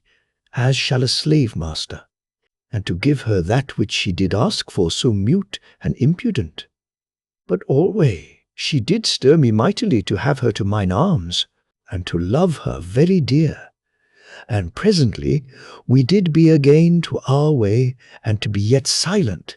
so that I scarce knew whether to have patience with mine own, or whether that I take her and speak seriously with her to cease this play. which did begin a little to dispirit me somewhat strangely. And in the end I went over to her, as we did walk, and I put mine arm about her, and she to yield to me without word, and to hark very quiet to my speech of reasoning and gentle sayings, and to hide whether she did be stirred inwardly or not, though indeed my spirit to know that her spirit did never be afar off from mine in all deep matters, but only this thing to be to the top, and to set somewhat between us that did be both a sweetness and a trouble. And alway, as I talked with the maid, I saw that she did make naughtily to act, as that I did be a slave master, and she but a chattel to me, for she to be hushed before me, and neither to yield her slender body willing to mine arm, nor to resist me, but only to be still, as that she had no saying in this matter, and as that I was like to beat her at my pleasure, or to withhold my hand, all as might chance to be my desire. And this I perceived was the shaping of her actions, so that all her dumbness and her quiet obedience did be but a way to say this thing to me, and all to have come from her love of me, and that she did be shaken in her nature by my manhood, and so to be but a new form of her naughtiness, that did have this change when that I whipped her. And all this you to perceive that have gone with me. And I saw that she would not cease from this perverseness, but made a dumb and naughty and hidden mock upon me, very dainty and constant, and scarce to be truly perceived, save by the inward sense. And truly I grew something angered afresh, and to feel that she did need that she be shaken so stern that she come unto the reality that I did be her man and natural master, yet alway in love. And surely I loosed her then, and went off a pace to her side, and we again to go forward this wise. Yet she soon to have a greater distance between us, which she made very quiet and natural. But indeed I saw what she did. Now, about the 14th hour of that journeying, I saw before us, in the far distance, the rock upon which did be the olden flying ship, that you shall remember. And presently, as we came more nigh, I looked oft to mine own, and I saw that she did be staring that way, and to be in wonder, but yet to say naught to me. And soon, as we came very close, I did want that I tell her about the ship, and of mine adventuring there, and of the wonder of that olden ship set there through eternity. But in the first I hesitated, as you shall think, because of her way. But truly, my heart knew that her heart did be proper unto me, and moreover, I should be small in my nature, if that I let any pettiness put a silence upon me, though, in verity, if that the maid had not been inwardly loving to me, I had been that I had told her no word, and this to be very natural, whether it be of smallness or not. And when that we were come beside the great uprising rock, I made halt,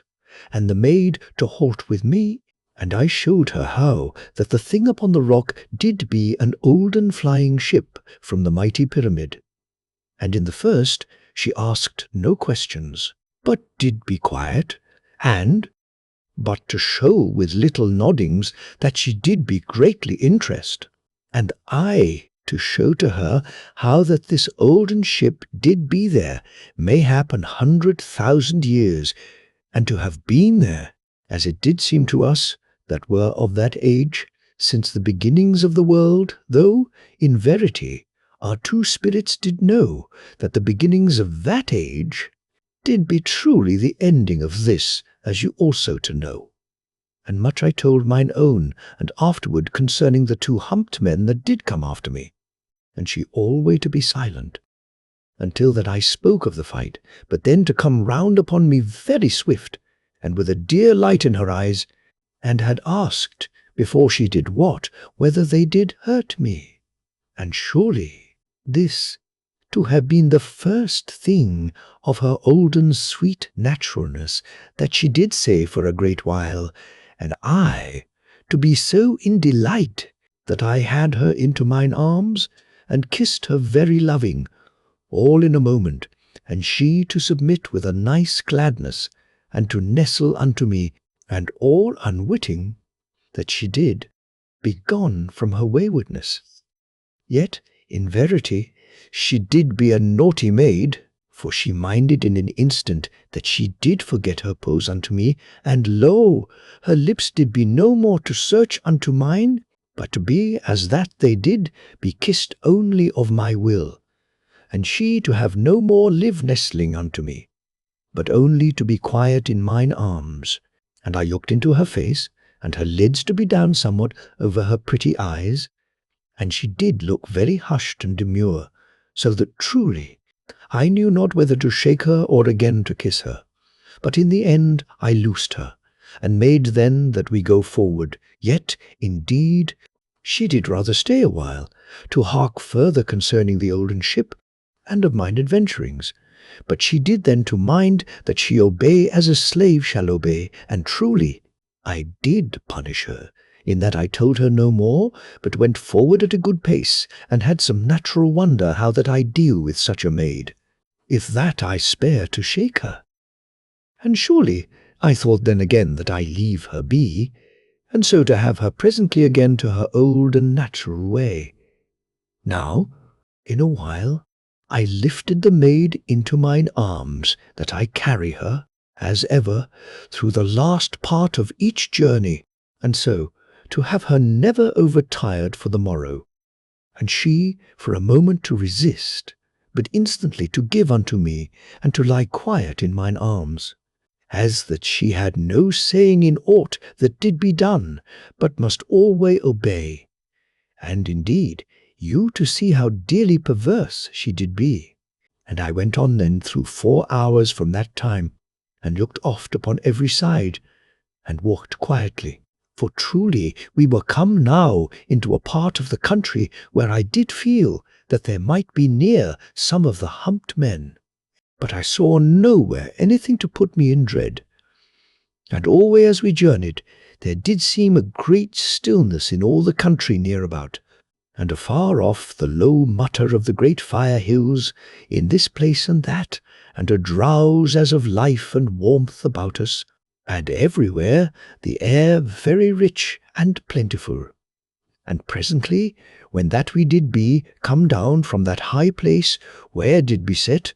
the rock and the olden ship, we came in among the trees that came very nigh to the shore for a great way, and oft, as we did go, there were clumpings of small fire hills that did cast fire and noise, and oft the roaring of monstrous springs a-boil, and then again the smell of the woods about us, and oft still, in odd places, the low, near sound of a little fire hill, that did burn, lonesome, in some clear space of the woods, in this place and that, and afterward we to be gone onward again into the dull, low mutter that did be in all the air of that country, and that did but make a seeming of silence, because that it did be so far and constant. Now, about the 18th hour, to note that the noise of the great fire hills grew more loud, and I saw presently over the trees afar upward in the great night and gloom that did lie above those 2 mighty fire hills that I did feel to make the earth tremble in that part upon mine outward way. And surely I have told something of this before, and you to remember, if that you but think a little moment. Now, it may appear strange that I speak this wise of seeing the 2 hills of fire, as that I had perceived them sudden. But, indeed, I had been long able to see them both, yet to have had no attention to them, because that they did be a great way off, and because they did be but 2 hills of fire, in a country that did be plentiful with such. And, truly, I not to have said aught about them, only that our path did take us now by their feet, and I to see them, as it were, newly, and to have nice ease of heart, to perceive how that they did be a wonder unto the spirit and the brain for all time. For it did be as that the earth had a constant shaking within miles of them, and that a monstrous force of nature did be in that place. But yet there to be no desolation around, as you should think, but in all parts a wondrous growing of trees and great plants in abundance, and the trees to grow upward upon the shoulders of the mountain, and there to be no falling of hot rocks and ash, as you to think, but all very sweet and wholesome, as that the mighty valley made a chimney to the mountain, and mayhap to others, so that their waste, if that they had such, did go free. But indeed you shall take no heed of this explaining, save as an odd thinking that hath come to me, and to be without foundation, and there to be no surety of the reason to this, only that there did be no falling of ash in that part, as I do know. Yet in other parts of that country the fire hills did make new mountains of the matter that did come from them. But this not to be always so, and there to seem to my knowledge no cause to order why this did not be constant, save that my guessings to be right, or not to be blown from some. But indeed I to be sure only of that which did be plain to mine eyes, and mayhap there to be no mystery in the thing, but a score of natural explainings, if that I did know, or had patience to think long enough upon such. Now, when that the 18th hour did be proper come, we to be anigh to the great hills, and there to seem nowise any danger of falling fire, so that I sought about for a place for our slumber, and I found a cave in the side of a big rock, and the cave was dry and comfortable, and had the mouth about a score feet above the earth. And when that I had climbed and looked well into the cave, I gave the maiden help, and had her safe into that place. And she then to prepare the tablets in the water, the while that I brought up a boulder from below to set very light, balanced in the mouth of the cave. And this I meant for a signal to fall, if that any creature should climb upward into the cave, while that we did sleep. And surely you to know this plan, for I did it before, as you to have learned. And the maid sat near to me, and eat her tablets very quiet, and with a demure naughtiness, but yet to be also in wonder, and to gaze outward at the great fire hills, and to be in awe, as I did know. And I put my half-anger and my play from me, and told her of mine outward journeying, and how I did go by these same mighty fire hills, that did seem as mighty torches to light me in my search, and to have held a new strangeness and wonder over my path. And she still to be silent, but yet to look at me twice or thrice with a very dear and loving way, though she did hide her eyes in a moment, when that she saw that I perceived her. And soon the maid spread the cloak for our sleep, and while that she did this, I looked well about for any creature that might be anigh, and I had an especial thought unto the humped men, but indeed there was naught living unto my sight, and nowhere did I see anything to put me in fear for our lives. And truly I had a great viewing from that place, for we did be in an upward rock that stood in a high part, and the cave to be 20 good feet aloft, as I have told, so that all made to set us in a lofty place, and the cave to look toward the 2 mountains that did rise upward no more than 12 good miles off from us, as I do think, and the country between to be somewise as a mighty park, for it was spread much about the feet of the great fire hills, and did be bare in this place and that, as that rock did make the earth naked there, or the falling of some later fire to have wrought thus. And between the bare parts there went strange and romantic woods, seen mistily, and in parts the gleaming of waters, as that hot lakes did be half shown among the broken forests. And presently the land did go upward with a monstrous sweep, and was then in great terraces in the height, and trees to grow very plentiful upon the mountains in sundry parts. And so those two mighty hills to go upward to meet the everlasting night, and presently to show strange uplands that did be seen very wondrous and queer in the light that did glow from the vast glowing of the fire that did be a crown. Upon the hills, that did seem in verity to be that they burned halfway between that known world and the lost olden world, that was mayhap 200 great miles above in the everlasting night and eternity of darkness. And I looked upward for a while, and was much held by the mighty uplands that did be on high, yet did lie utter far below the burning crests of the mountains, and showed vague and sombre and dreadful seeming, because that they did be so lost upward, and to have the mystery of the red shining, and of the shadows upon them, and to seem to slope far under the great fires,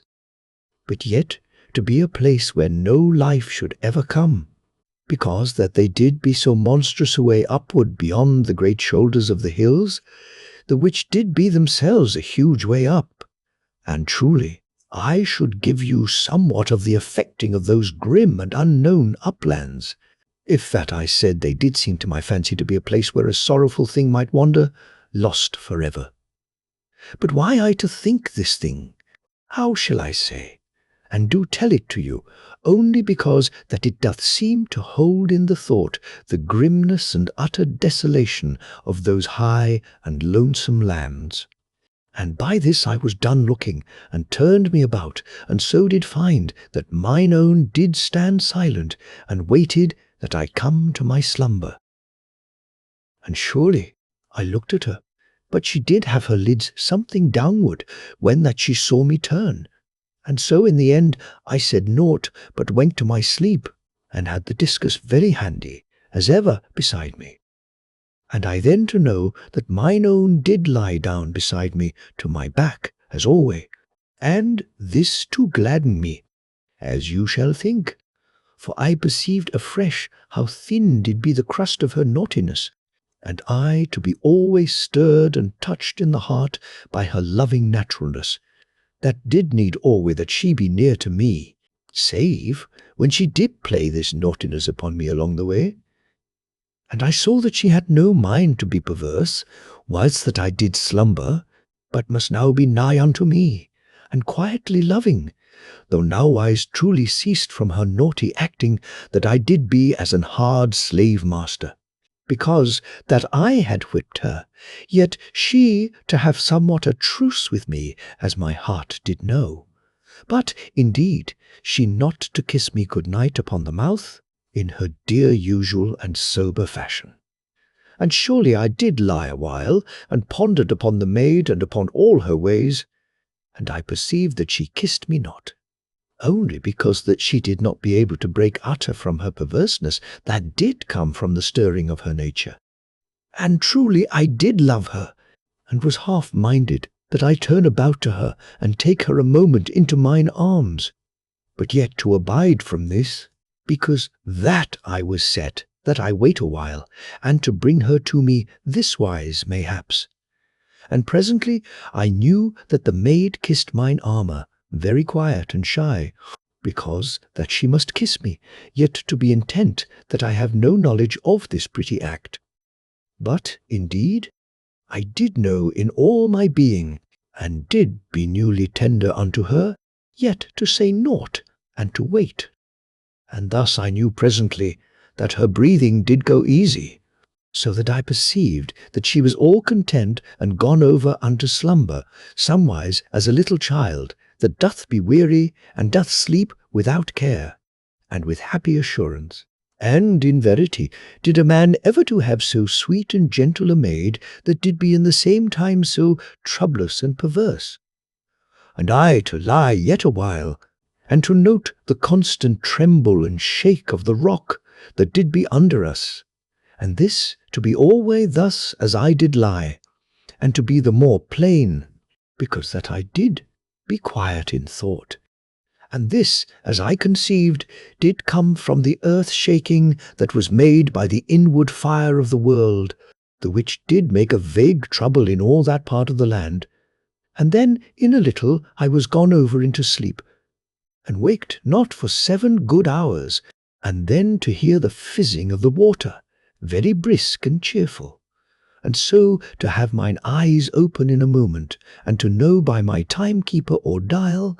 that was somewhat like to a watch of this age, that I had slumbered through 7 good hours. But this to be learned after that, I had looked to see whether mine own did be well, and whether that the boulder did balance in the mouth part of the cave. And surely there did be nothing in harm, for the boulder was there, as I did put it, and the maid a little off from me, and did make ready the water and the tablets, that we eat before our journeying. And I rose then, and in the same moment I did know that my mouth had been kissed whilst that I slept, and the knowing to come to me vague, as that I had been kissed in my dreams. And I looked over toward the maid, but she, to have her lids something down upon her eyes, and to seem very demure, so that I saw her naughtiness was come again upon her. Yet truly I could not bear that I not to have her into mine arms, for, indeed, her perverseness did seem as that she did the more tempt me unto her. And thus I came to her in a moment, but she neither to resist me, nor to give herself unto me, but only to be still in mine arms, and to do no more than submit very quiet. And because of this I loosed her unkissed, and was silent,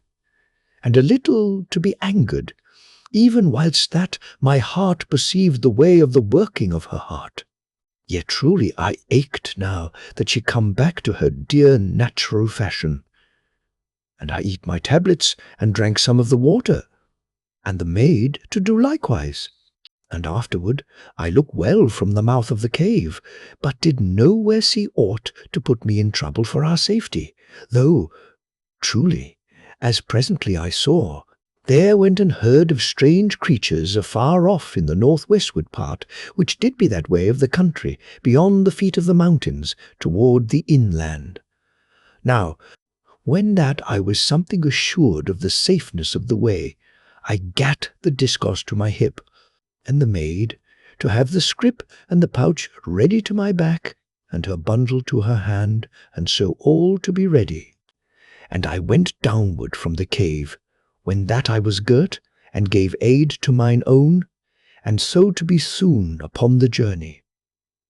And surely, as we went onward, and I, to look about me with different seeing eyes from my looking on mine outward way,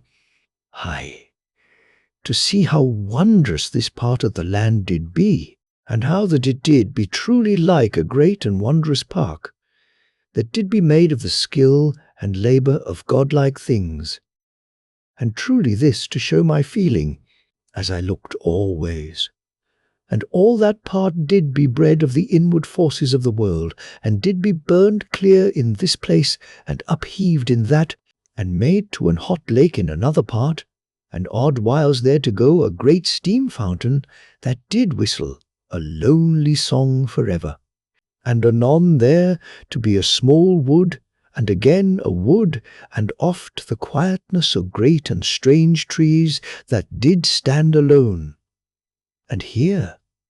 and in that part, a little fire hill, that did be surely no greater than an house, and we to pass 7 of these in but 3 hours,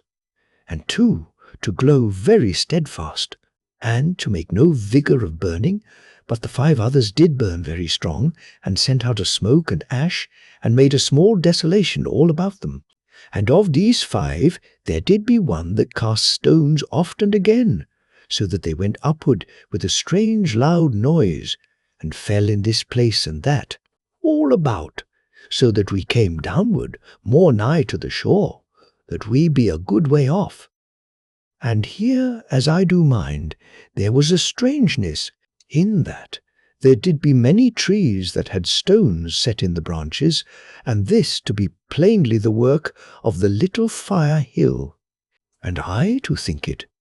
but something new, come, else surely there had been no trees within all that space that it did throw. But yet, mayhap, I am wrong in this, for all things did seem that they grew very easy in that country, and indeed this to be for surprise to me, only that I saw it with mine own eyes, as we do say. And alway as we did go, there were signs of inward life and forces, so that we but to stand quiet to feel that the earth did tremble gently in many parts. And presently there sounded for a great while a low and dull booming sound, and this we found to be from a place amid certain great rocks toward the mountains, for there came thence a mighty upspouting of boiling water, that went so high as 100 feet, and oft to be thrice so high, and belched a great steam.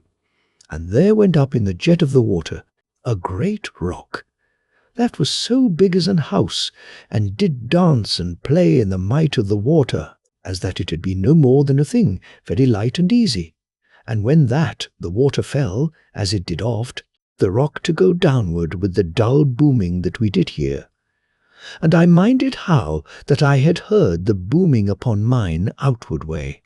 but had been then something more to the shore, so that it had been less plain to mine ears, as you shall suppose, neither had it been then to my sight, as now it did be to us, because that we were come, mayhap the half of a mile more towards the inland of the country. And truly, we looked a while at this huge great fountain and upboiling, and came nearer unto it, but yet to be a large space off, because of the way that it did throw out a spattering of small stones, odd whiles, and surely the thing did cough and roar in the deep earth, and anon to gruntle gently, and to sob and gurgle, and lo! to come forth in a moment with a bellow, very hollow and strange, and the great rock to go spinning upward, and all a shine in the light from the volcanoes, and was so round as a monstrous ball, and polished by the fret of the waters, so that I saw it had surely danced in the great jet through a weary time, and anon the jet to cease and to go downward with a great soughing and thundering of waters, and the dancing rock to fall downward from that height which did show very huge, now that we did become so near, and the rock surely to fall backward into some deep pit, whence came the waters, and as it fell, there was again the dull booming. But why the rock brake not, I could not perceive, save that it did alway fall into a boiling up of waters, and had no hurt from the rock of the place whence it was come. And the maid and I both to have stood a while, that we stare at this thing, for it did be more strange than I have made you to know. But now I did make to our journey again, and did think the maid followed, but lo! in a moment, when that I looked, she was to my back, and went toward the great boiling fountain. Then I stopped very swift, and called to her, but she did take no heed of me, and went onward very naughty,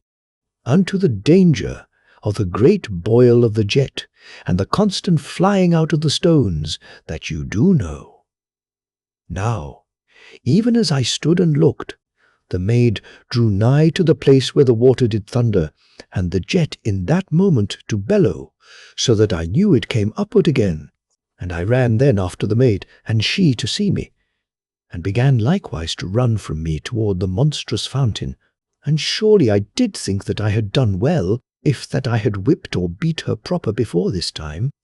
for truly it did be as that her naughtiness had gone nigh unto somewhat that did be near to a wayward madness, so that as I did perceive all her nature did surely work in her toward some deed that should be for regret, and this to come, because that she did be something pushed from her dear balance by her loving, and by the acting of my manhood upon her, so that her nature both to be in rebellion against me, and to need me, and all in the same time. And this way, she to be in an inward turmoil, and to be ready foolishly, that she put in danger her beloved life, if only thereby she to make me something adrift, and in the same moment to have some ease of her perverseness. And, in verity, you to know all this, because that I have shown the working of her heart to you before this time. Now, I caught the maid among the great rocks, which did stand all about, and before her there did be a monstrous pit whence came the upbursting of the water, and the water to go upward before our faces in a mighty column, so that it did be as that. A sea shot up on end into a pillar of living water and went upward for ever, as it did seem in that moment. And how we should be saved I knew not, for the water did be as that it overhung us, and should come down upon us and smother us in one moment for ever. And the roar was in our ears, and shook all the air of that place with sound, as of an harsh and dreadful thunder, and there was a scalding of beaten water, as fine as an haze, all about us. And I had the maid in one instant into mine arms, and I ran very swift, with a fierce running, that I have her away, speedy, and so made forlorn trial that I save her life. And lo! as I went from under that huge and dreadful overhang of the great waters, there came downward from the height a great stone that had been cast by the jet, and it burst upon the rock to my back, and certain of the flinders did strike and ring upon mine armour, and made me to stagger as I ran. But I held the maid crowded safe against my breast, and she did not be hurt, and truly I was yet able to run, and did save mine own, and brought her out from under that grim spouting. And I put the maid down then to her feet, and she not to know how near that she had given us to death. Neither of the way that the fragments did strike me, for she laughed very naughty and gleeful. But truly I laughed not, for my heart had been nigh hushed with terror for her, so that I did be yet sick in my spirit, and mayhap also something shaken by the blows that I gat from the broken stone. And, in verity, I to have meant that I flog her, very sharp, if that there be no other way that I might bring her to reason, for, in surety, as you to see, she to be acting so wild as a child, and so unreasoning as only a maid in love, and I to know that she did have to be brought back from this way of spirit, even though I have to hurt her pretty body, that I bring her again to her dear natural wiseness. Yet indeed I could not whip her then, because that she did laugh so joyous, though with a naughty heart, and did look so wondrous dainty, so that even her defyings did but seem that which my heart desired. And you, mayhap, to have been something likewise in the love days. Yet I pled and reasoned with her to be a wise maid, but, indeed, she only to make a gleeful mock of all that I did say. Now I went forward again, for I was not harmed by the stone, only that I did be shaked, as you shall think, and the maid to go offward from me and to sing, and did off dance naughtily as she went. But truly I did be silent with her, for I was but human, and did lack that she come to mine arms and love me, because that I had plucked her safe from that place. And indeed, this to be but a natural desiring, and you to have understanding with me, and to know that you also to have this lack and need, if that you to have done aught for love of your maid, and she to deny you a word of loving tenderness. Yet, in verity, I to be even then able to perceive with mine inward senses how that the maid did have a wondrous outpouring of love for me, but yet did be so perverse, and the more so, mayhap, because that her love did so urge her unto loving admittings that I did be her man, and she, maybe, to have meant that she be the more humble presently, but yet to go naughtily a while more, and not, indeed, to have had the power within her at that time, to have come unto me, and cast off her waywardness, and ask that she be in mine arms, as all my heart did desire. And so, as I have told, I went silently, and mayhap with a little dullness. That did be part of anger, and part of hurt, and part of that same strange love, foolishness from which the maid did suffer. And truly this doth be very contrary seeming, only that you have seen my heart, and all indeed the more human, that it doth be so contrariwise to the brain reason, and all to be desired. Else did a man be no better than an ant, or a weariful machine. And this to be truth and wholesomeness, as you shall perceive, if that you look deep enough. And do modify, reason with heart understanding, for in verity how shall that which we call reason bring any to the full and the great knowledge? And this doth be a power of holy things, and doth be a child that is born of love and reason. And in the one to hold the two, and to know all things is the gift of this power, so that no man may walk truly, that hath only the first, neither any man do otherwise that hath only the second. And surely I to cease from these thoughts, and to my tellings, and you to your harkings and dear sympathy. Now, when the 6th hour did become, we made a halt, and eat and drank, and afterward went onward again, and so came presently clear of the 2 monstrous fire hills, and their great noise to be presently to our rear, and likewise that quiet country that did be round their feet, and did seem so utter hushed and strange, and doubly so, because of the upward noise of the mountains, and because of the slow and subtle earth-shaking that did be so constant, and because of all those things that I have told. Now, when we had made halt, the maid had done her hair very uncomely upon her head, and had looked slyly to see whether I did note, but truly I took no heed, so that in the end she had it again in a pretty fashion, and did sing naughtily, and with an heart of mischief, as she did shape it loose and wondrous nice about her head.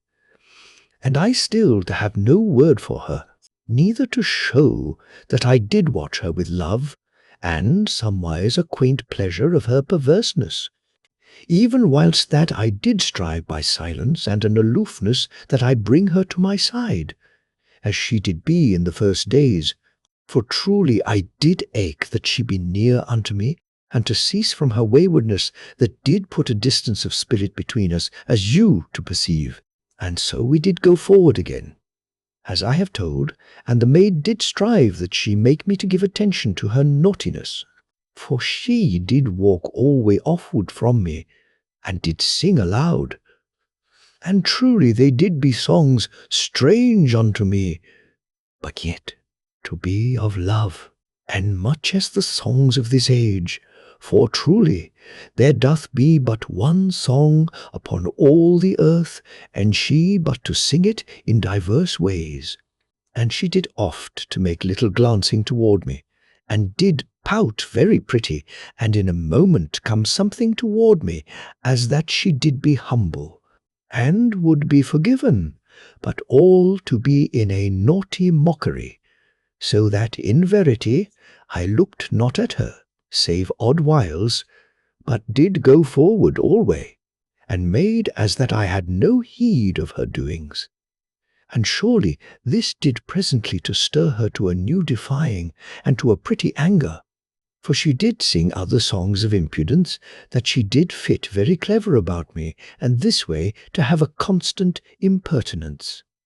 And so we did go, and I never to speak with the maid, but to wonder when that she cease, or how long it should be ere that I did run swift to her, and have her into mine arms, that I shake her, and kiss her, all as my heart did desire. And when that the 12th hour did become, we made halt again, and eat and drank, and the maid to serve me very intent, and hand me the water, the while that she went down upon her knee as a slave. But when I would have laughed gently at her mockings, and taken her into mine arms, she went from me very sudden and cold, and was afterward silent, and did sit apart from me. Now I also did be silent, And in the first, because that I was a little pained, and also because that I did be new, touched with the love foolishness that did trouble mine own. But afterward I ceased from these feelings, and did be intent to another matter. For it did seem to my spirit that there was some danger anigh to us, and I had a thought of the humped men, and looked well about, and did beckon the maid to come nigh, because that the trees did be plentiful thereabout, to hide any creature. But mine own came not over to me, so that I loosed the discourse from mine hip, and went that I be nigh to her. And she made that she saw me not, but did set the gear together, and had it presently ready for the journey, the while that I did look all ways among the trees, but indeed I saw naught. And when that I had the gear upon me, and the maid her bundle, we went forward again, and I to be very wary, and bid the maid keep close to my side, but indeed she would not obey, and went offward among the trees, so that I was all and haunted with dread for her, and ran and caught her, and talked wisely with her, but indeed she did not hark to me, but did run off in the moment that I loosed her. And I caught her again, and I took one of the straps from around the scrip and the pouch, and set it about her pretty waist, and the end I held in my hand, and so had her to obey me in this thing which did be needful to her safety. And the maid to go with me very hushed for 2 great hours, and I always to look well about. And in the end of that time, the maid did begin to sing impudently, and I did ask her that she be a quiet maid, lest that she bring danger upon us, but she to be the more impudent. And lo, as I did strive that I look all ways, lest any harm did come upon us, and in the same moment to reason mine own from her pretty folly, she did grow very hushed, so that I look round upon her in an instant. And truly she had cut the strap with her belt-knife, and did run away very swift among the trees, and surely my heart did slow a little in my breast, because that there did seem something, a move in the dark of the shadows, where the trees did grow thick, and the maid did run that way in her foolishness and waywardness. And I ran hard after the maid, and did call her, not over loud, lest I bring somewhat upon her, but she to have no heed, and to run very light and swift, so that I caught her not for the half of a minute, as it might be, for she was gone ahead, and I did be a little cumbered with mine armour. And lo, when I caught her, I shook her, and pointed inward among the trees, for it did seem even then to me that something moved there, but she to struggle in my hand a moment, and afterward to be still, and to ask with an insolence and a defiance whether that I did mean to flog my chattel, the which she did call herself in her naughtiness. And, in verity, ere I did know, she had twist from me, and did run with a true wickedness straight toward that place where somewhat had seemed to be a move. And I ran then with all my strength, and with a fearful and an anxious heart. And because I put all my strength to the matter, I caught the maid in a moment, ere she did be gone any way, and she again to fight to be gone from me. But I took her into mine arms, very strong, and I ran outward from that place where the trees made a darkness. And surely, when I was come again to where the trees did be more spare, I saw that I was come nigh to that river which I crossed on the raft, as you shall mind, and truly I did be glad, and to feel safe in a moment. Yet I was firm now to my purpose, for I set the maid to the earth upon her feet, and kept my hold very sure upon her, for I did mean that I whip her, before that her love foolishness bring her needless unto death. And I took the belt from her pretty waist, for it did be but a light strap, and I whipped her very sharp over her shoulders with the belt. And truly she did make to nestle unto me in a moment, as that other time when that I whipped her. But I stayed her from this, and I set the belt thrice more across her shoulders, very sharp, so that she to learn wisdom at once, and I to be free for ever of this need to pain her, which did hurt me very strange. And the maid? To stand very quiet, now that I did keep her from coming unto me, and her head did be something bent, so that I knew not whether I did mayhap have flogged her over hard, for I did be something lacking in knowledge, whether that a maid be very easy hurt. And I stooped and looked into her face, and lo! She did be smiling naughtily, and kissed me in a moment, very saucy upon the mouth, ere I did be aware, and afterward she laughed and made try to make a bitter mock upon me, and asked when that I should be pleased to cease from whipping my chattel, for that then she should run away immediately into the wood, and to trust the humped men, that they protect her from me. And surely I looked at her very grave, for I perceived that she did not truly jest, but made to anger me, and did be half in a strange anger herself, and something adrift, for she had not been whipped enough, but only to stir her rebellion utterly. And I saw that if she be not set right then, ere she leave my hand, she to be like to have some new foolishness that should take her unto her death, even as she had come over near already, as you to know. And this to be because that her nature did be stirred, so that her natural wiseness was all overset. And she to be that she do aught of unwisdom that should come to her, because of her pretty love foolishness, which did now be made the more strong, by reason of the half rising of her anger. And this way, as I have known, I perceived that, for her dear sake, I should not let my lovingness weaken me in that moment. And, in verity, I shifted my hand and loosed the fastenings of her garment, so that her pretty shoulders did be bared, and her face to change sudden, and she looked up at me an instant with a little gasp, so that I knew she did be all unbroken, as was mine intent. But she did not yet have learned deeply in her heart all that I was minded that she to learn, for even in that moment she made a sound that showed she did try to mock me. But truly, she did not know in that instant whether to mock or to weep, though she did try to suppose that she had yet an heart for mockery. And I set the belt thrice across her pretty shoulders, where they did be bared, and surely the blows did be very stern and sharp. And lo!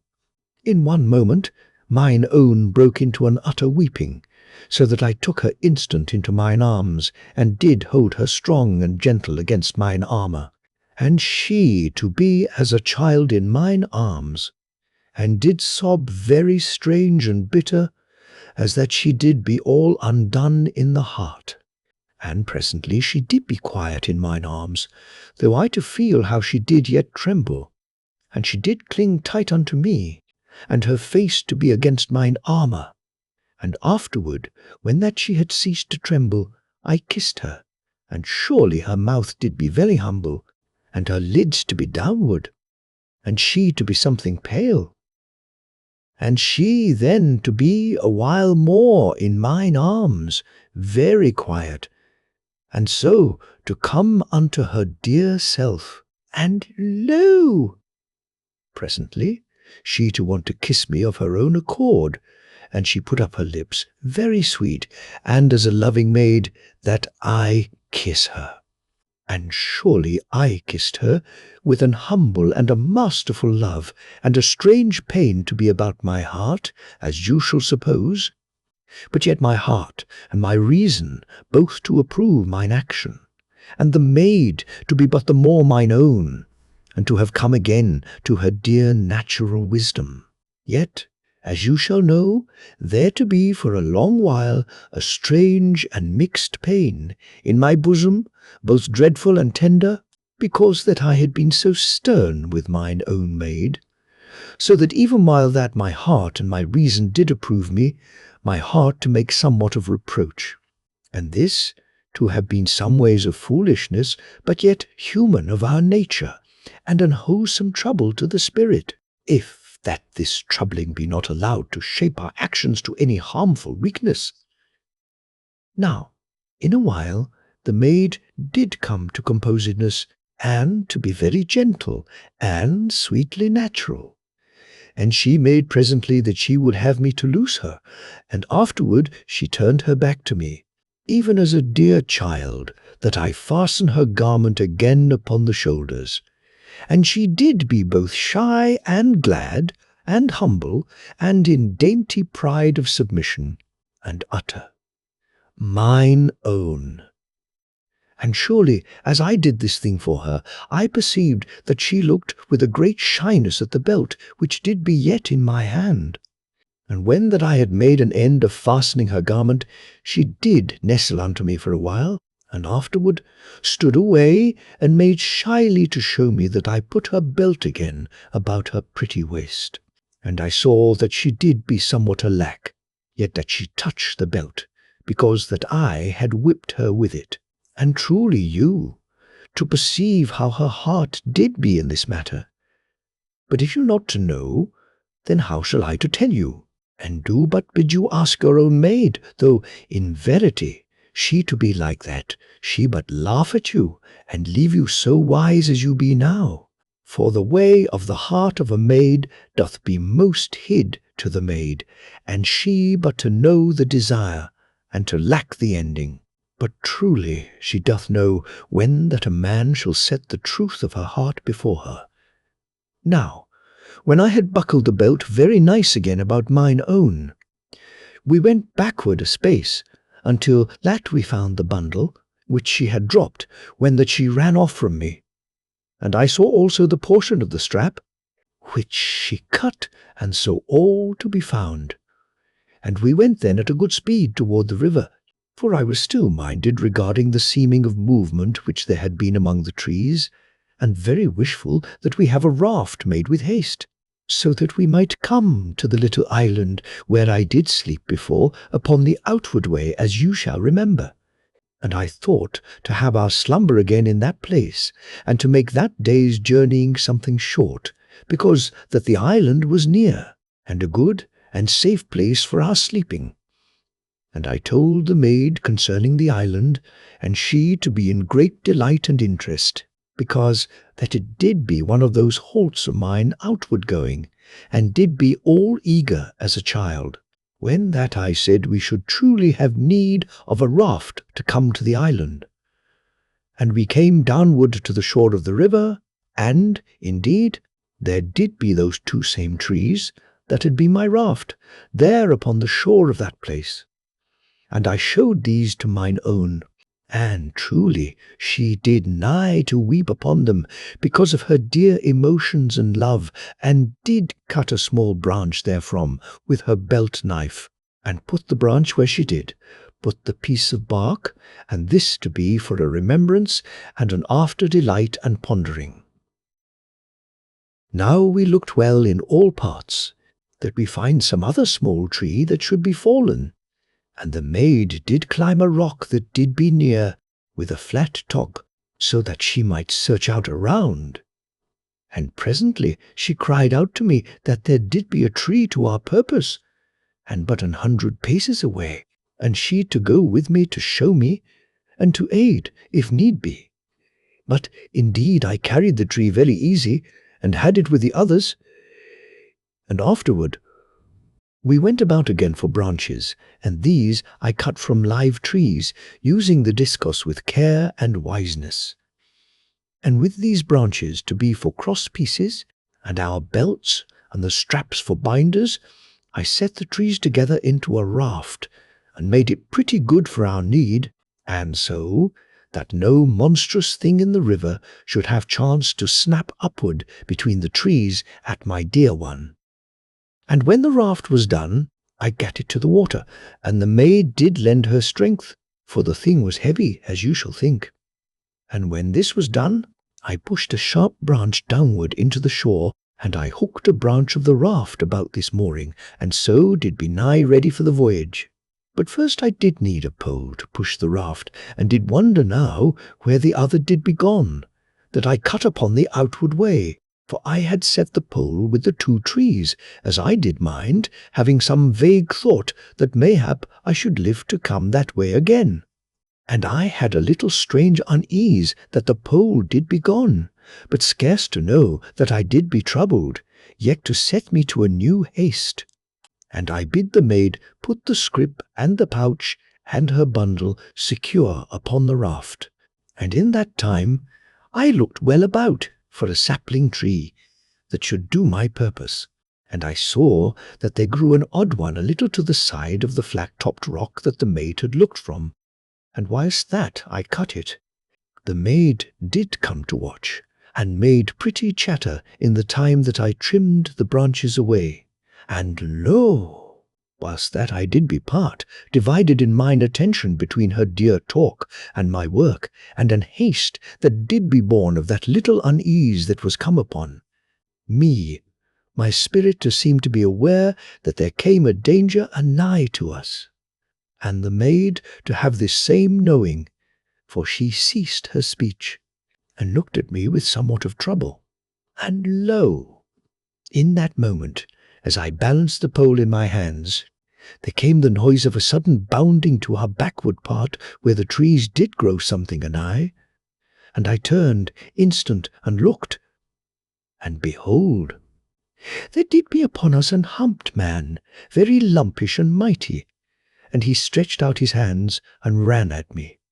And I had no time to the discourse, which did be upon the earth to my feet, and I smote the humped man with the point of the pole that did be in my hands, and the point took him very strong and horrid in the breast, and entered in, so that the humped man gave out a strange howling, that did be half seeming of an animal and half of an human, and he clutched at the pole that did so hurt him, and I stooped very swift for the discourse, and had it in a moment. And the humped man tore the pole out of his breast, and in the same instant I ripped him from the head downward, so that he did be nigh in two halves, for I had no mercy in mine act, even though my heart did be something sorry. Now, even as the man died, there did be a sound of running in the wood before me, and lo! I turned very speedy to the maid, and she was there to my back, and had her belt-knife drawn in her hand, for she had it in her bosom, where she had put it when that I took her belt for the raft. And I caught the maid about the waist with my left arm, and was come with her to the top of the rock in two great houndings. And I set her there upon the rock, and turned again to the way I came, and swung the discus free, for indeed I had seen that there did come a number of the humped men among the trees, and there came running from the wood mayhaps a great score of the humped men, so that it did seem to me that we did be going to die. For how should one stand against so many, and they so quick and strong, as you shall mind? Yet in verity I had no despair, but did be mixed in the heart with a great fear for mine own, and a strange and exulting gladness that I should do that day some deed for mine own maid. And truly, this to be the pomp of love and the heart-cry of the barbarian, as you shall say. And this may be, but truly, I did be proper human, and to make no excuse because that I was natural, neither have I hid anywheres aught that I did think and feel. And whether that you approve or not, if that you condemn me, you to condemn all humanity, and to have vain words and vain regrettings, for these things that be named for faults, do but be the complement of our virtues, and if that you slay the first, you may chance to wither the last. For now I speak of things as they be now, and as they did be then, and now wise of lovely ideals that do live chief in the mind, and so much in mine as any, as you to know, if that you have gone with me all along my way. And surely I must cease from my thinkings, and go forward with my telling.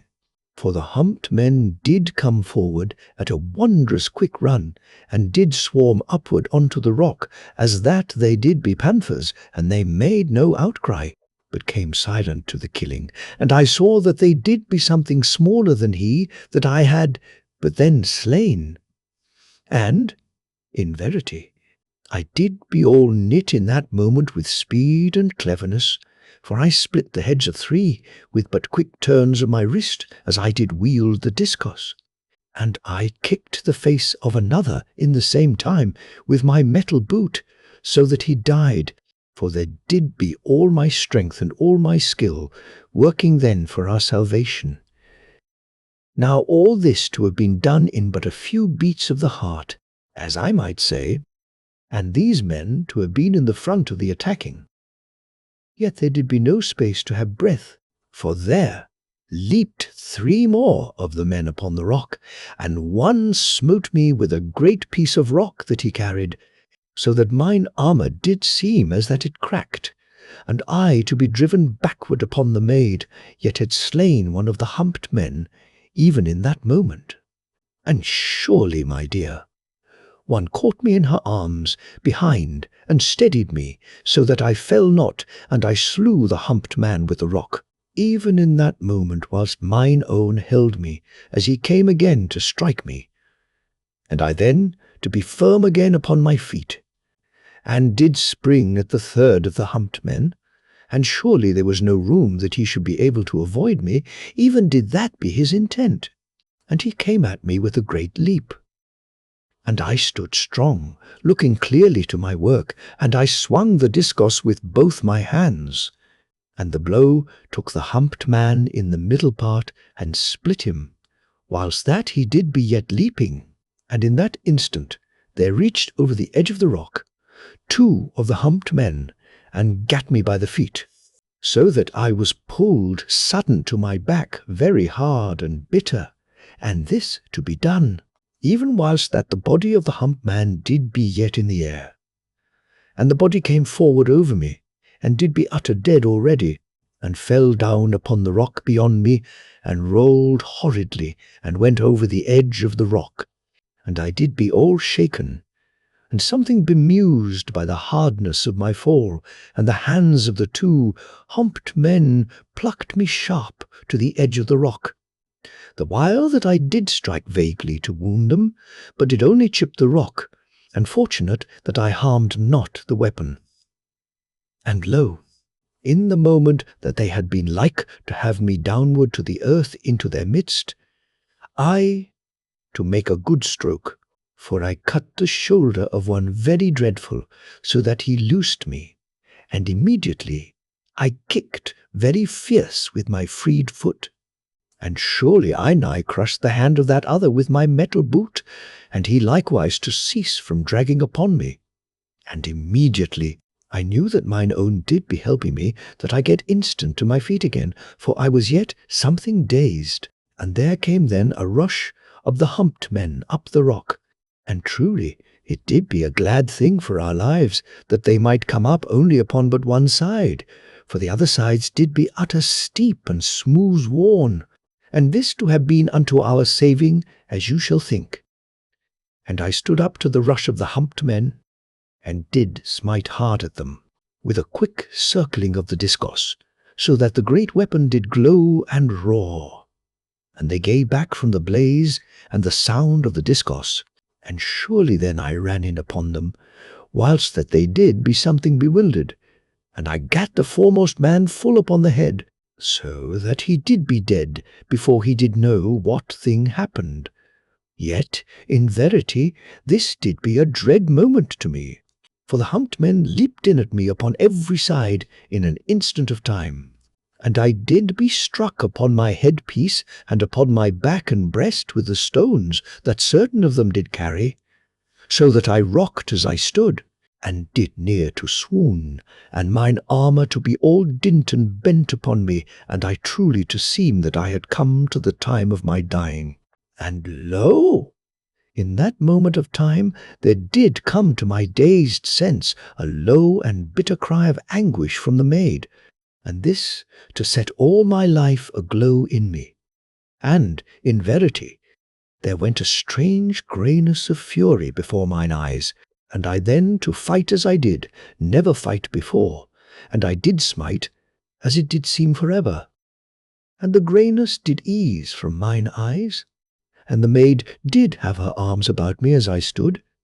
and the dead men to lie heaped upon the rock,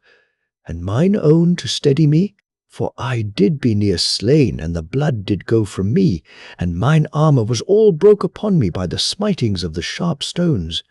And I looked something slowly upon mine own, and she to know that I would ask whether that she did be harmed anywise, and she to be very brave with me, and to tell me that she did be well, and she to be all slain in the heart, because that I did be so hurt. But truly I had fought a good fight, and did lack only to know that she come to no harm. Now my wits did come back into me very soon, but I did be utter weak, and scarce to stand, so that I did mind only that I get mine own safe unto the raft, and to put off then from the shore. And I walked slow to the edge of the rock, and looked well about, that I learn whether the humped men did be all gone away, and the maid did steady me. And lo!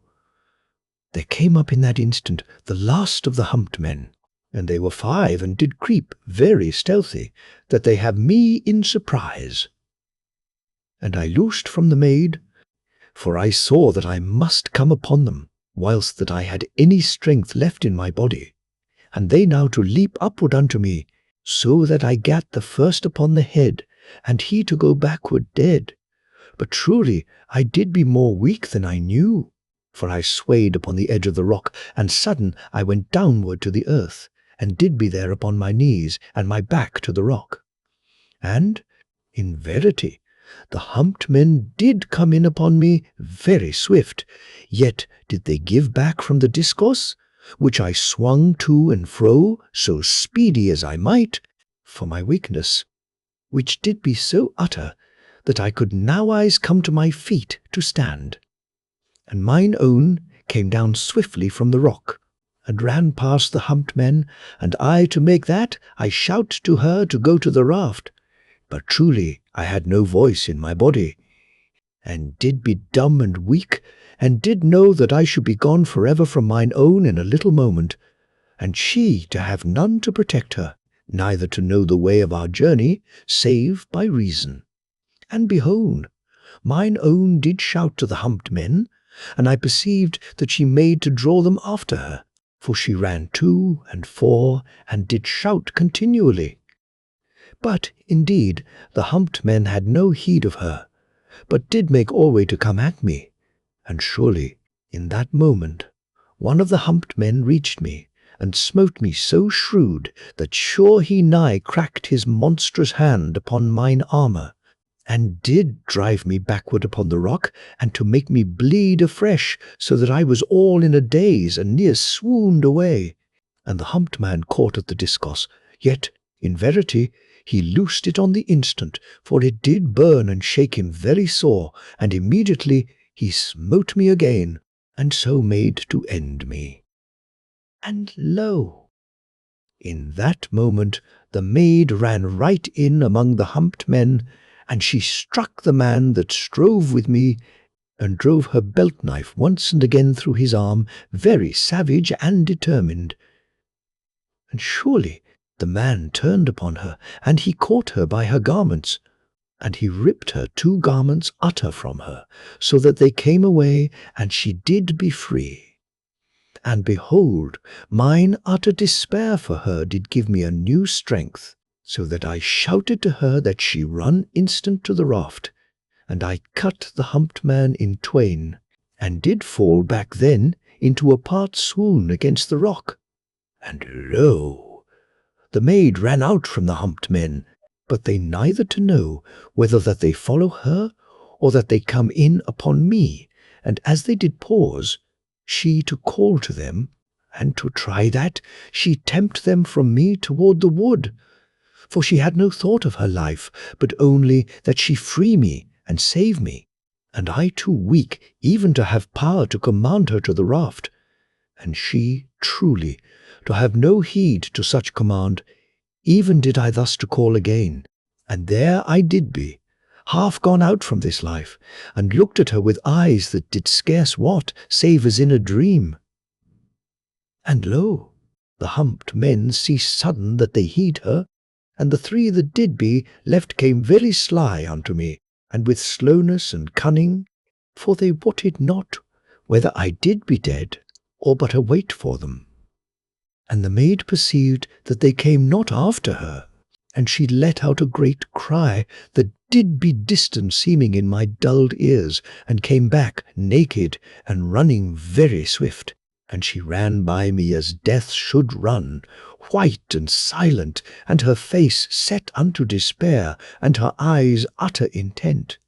And she struck her belt-knife into the shoulder of the near-humped man, and the man howled and turned, and she did leap to the side, and the humped man ran at her.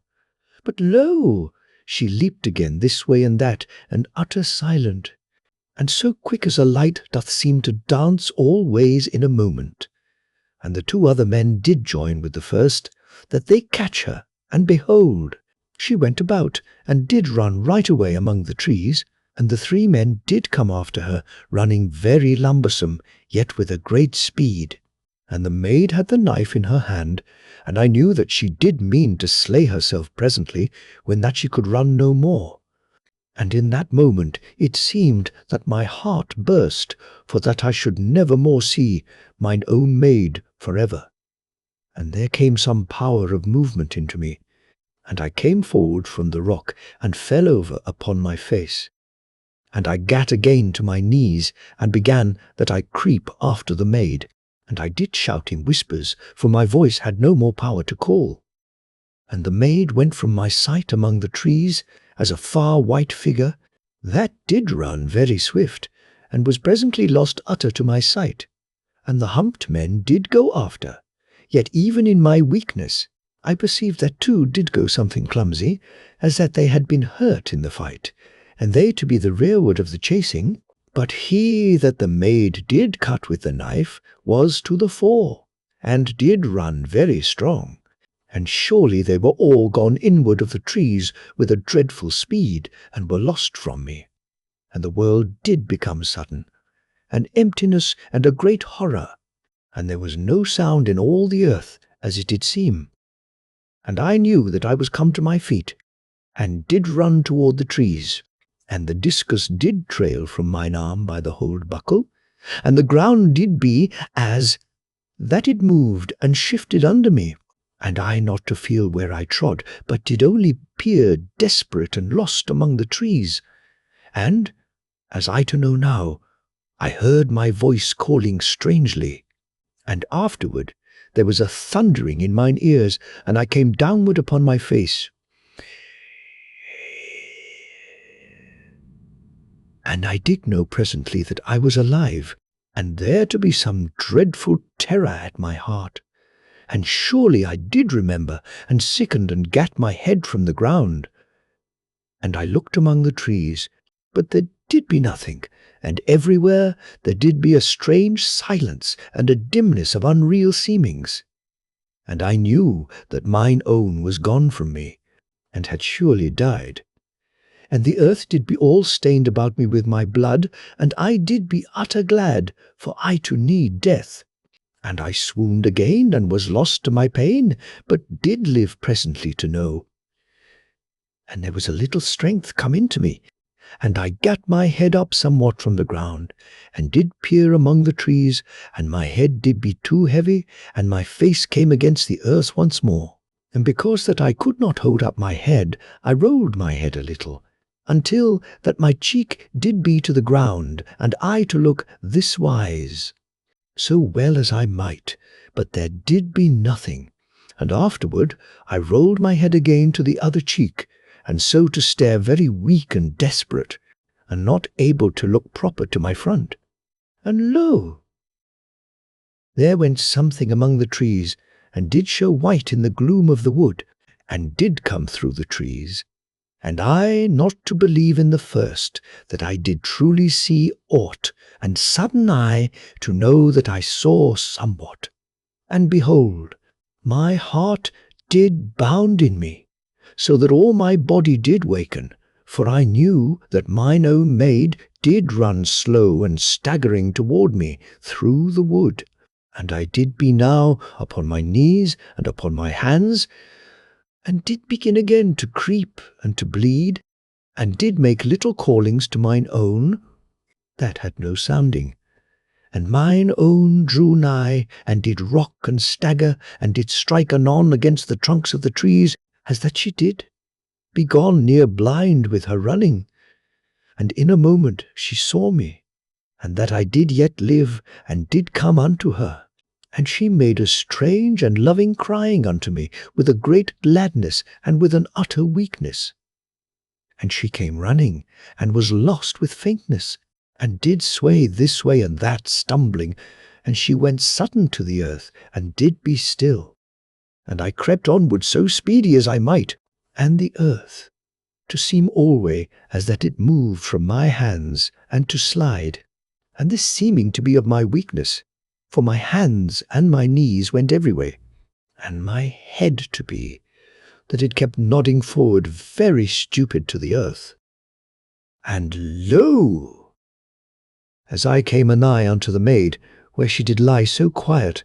I saw that something moved in the wood, and was running. And truly it did be an humped man, and came forward very silent, and with a quick slyness, as that he did track the maid secretly, for he looked alway to the earth. And I perceived that he was that one of the humped men, which the maid had cut with the knife, for the blood did show upon the shoulder and the breast. And this bleeding mayhap to have slowed the man, so that mine own did be like to have supposed she had come utter free, yet he to have found her by tracking, as I perceived. And I strave to my feet, that I should come to the maid before the humped man. And surely I gate upright, and went with a strange running, and did roll, and lo, I fell immediate ere I was come to her. And the humped man to run also, and surely it did be a dreadful race, for I went creeping, and did be weak, and as that I was of lead.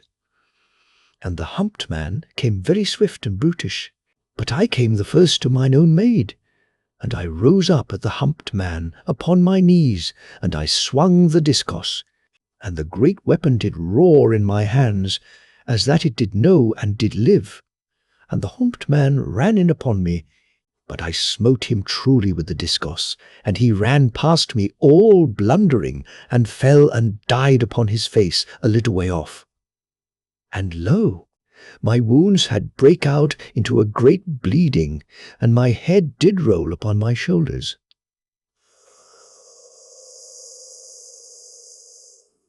And I looked down dull, yet with an utter great love upon mine own. And there did be no proper wound upon her, but yet was she all bruised and knocked and marked with the trees, and where she did fall in her running. And she did be there, very still and dear, and I to have brake my heart with love for her, but that I did be so dulled, as I have told, and I thought that I should be strong a little while more against my weakness. And I strove that I set mine ear gently upon her breast, that I should listen for her heart. But my head did go downward, something clumsy and heavy upon her, and I then to hearken, and surely she did live, and her heart did beat, though, in verity, mine ears did have at first a thundering, but afterward a quietness in them. That made the sounding of her pulsing to seem an utter long way off, and very faint it did be. And surely in that moment, even as I harked, I was gone over into a deadness, and had no more knowing, neither to have even a knowledge that I did, be slipped from my senses. And, behold, the maid did lie swooning, and I to be there in my broken armour, and my head upon the breast of mine own, and likewise to know naught, and about us, the quietness of that country, and the far noise of the great fire hills that did sound through eternity.